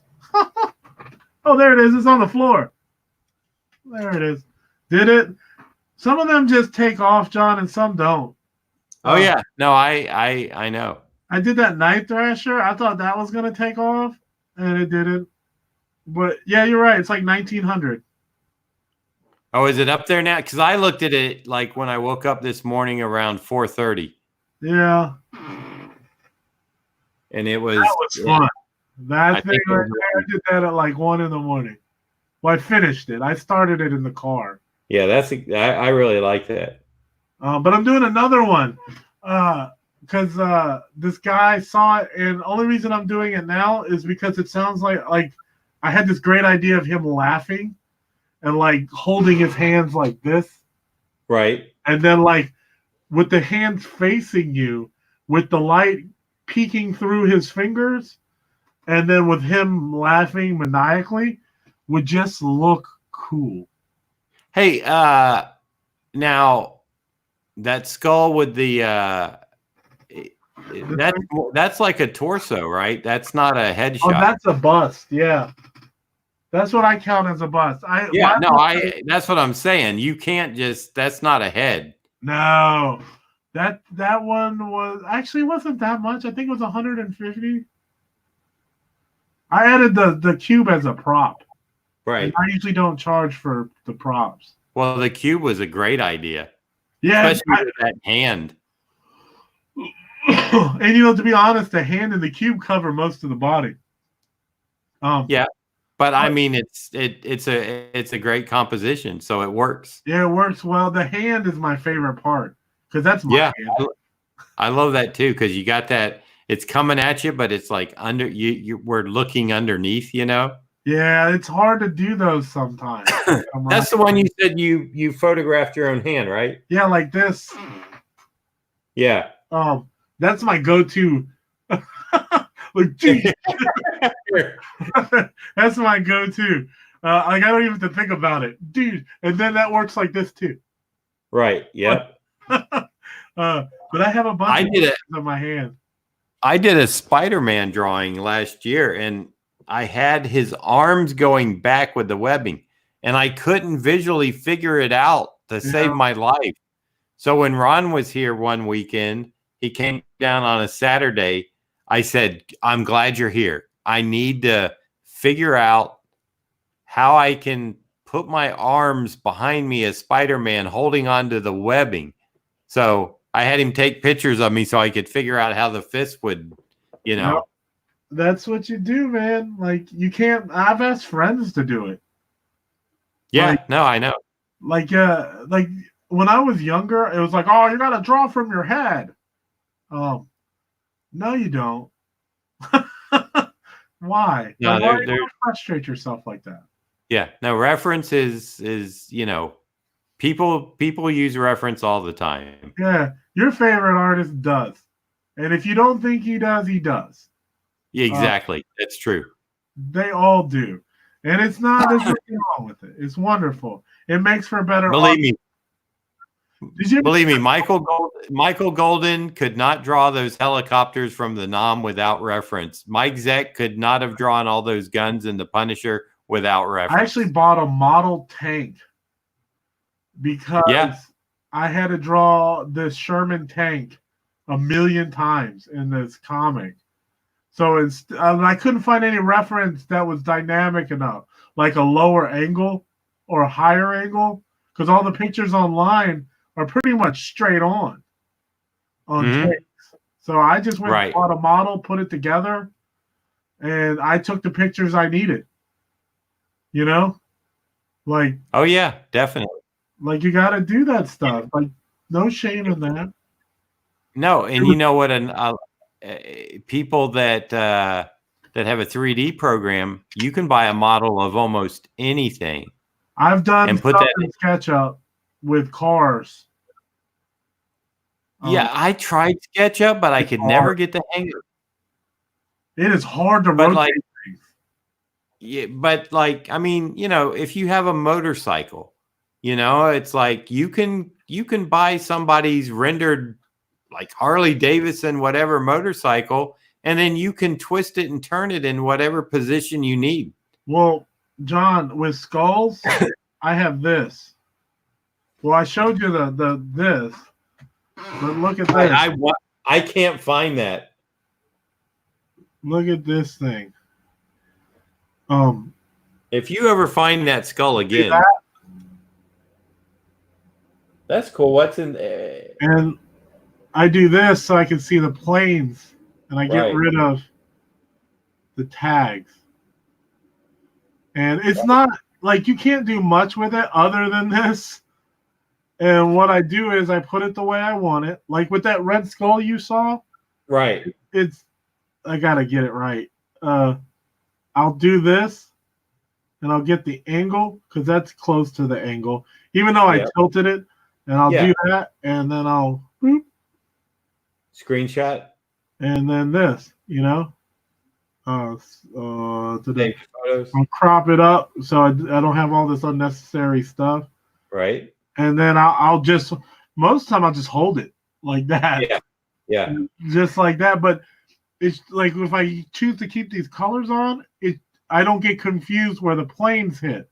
Yeah, that's a good idea.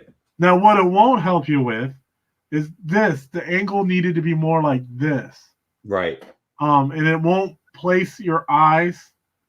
And then there's some stuff that's too realistic, like in the nose. Yeah. Well, that's when you just kind of take over your own, I'll send you a link to this app. You can play with it if you ever have to do a lot of skulls. Oh, I love doing skulls. I love that one you have with the planes. Yeah, this thing is great, especially for light. Because I think I would just use that and do like Mignola skulls the rest of my life. Yeah, this looks like a Mignola skull, doesn't it? It really does. Yeah, and then you get that light just right, like here. I tried to Google. I Googled like skull with the planes on the form or something, and nothing. This is a Halloween skull. Yeah, I know. You got it from your tattoo. Here, I can actually look. It has stuff on the bottom. It is, I think it says Gleason's, made in China, or Leeson's. Like Jackie Gleason?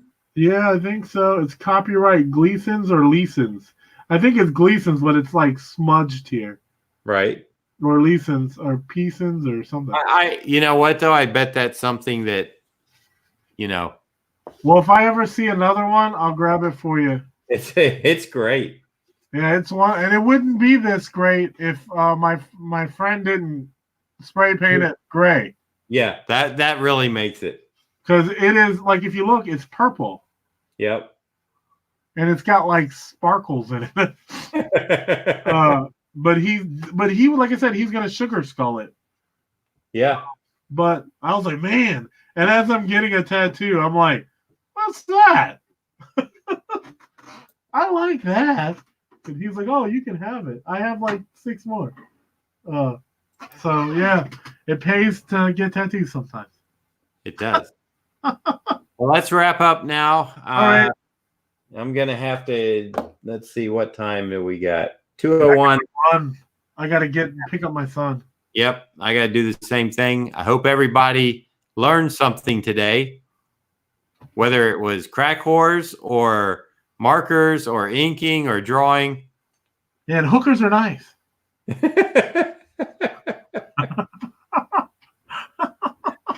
Later, Lloyd. Later, everybody. And we will see you next time. I know I probably will not be streaming tomorrow because Wednesday is like my short day for my son. And I got like a little pro group call in the mornings. So yeah, it's kind of a very short day for me. Everything seems to like bunch up, and then suddenly it's like, huh? What about Friday? Friday morning? Yeah. I am actually on a plane Friday morning going to my convention in Fayetteville Actually, I won't be back until sometime Monday around 5 or 6 o'clock. Show in Fayetteville? Yeah, Fayetteville, Arkansas. Oh, never been there. I was in Little Rock, Arkansas for a show about 3 years ago, but it wasn't very successful. So I'm hoping this one will be a lot better. I hope so too, man. But yeah, so I'm doing that Friday, or I would definitely do a stream. Maybe, well, Thursday you do your comic thing. So I may not today because I'm really busy. I can't. all right, well, Just hit me up on the text and we'll figure it out. Yeah, I'll check with you Thursday morning, and I still got to pack those too, so I got to get that done. Yeah, well, just let me know. Either way, I'm working. So okay, sounds good, Drew. Thank you, everybody, for tuning in. Give it a like if you enjoyed what you saw, or even if you didn't, give it a like. And I think I speak for Drew when I say thanks for showing up. Yeah, thank you, and thank you, guys. Thank you, Drew. Okay, out for now.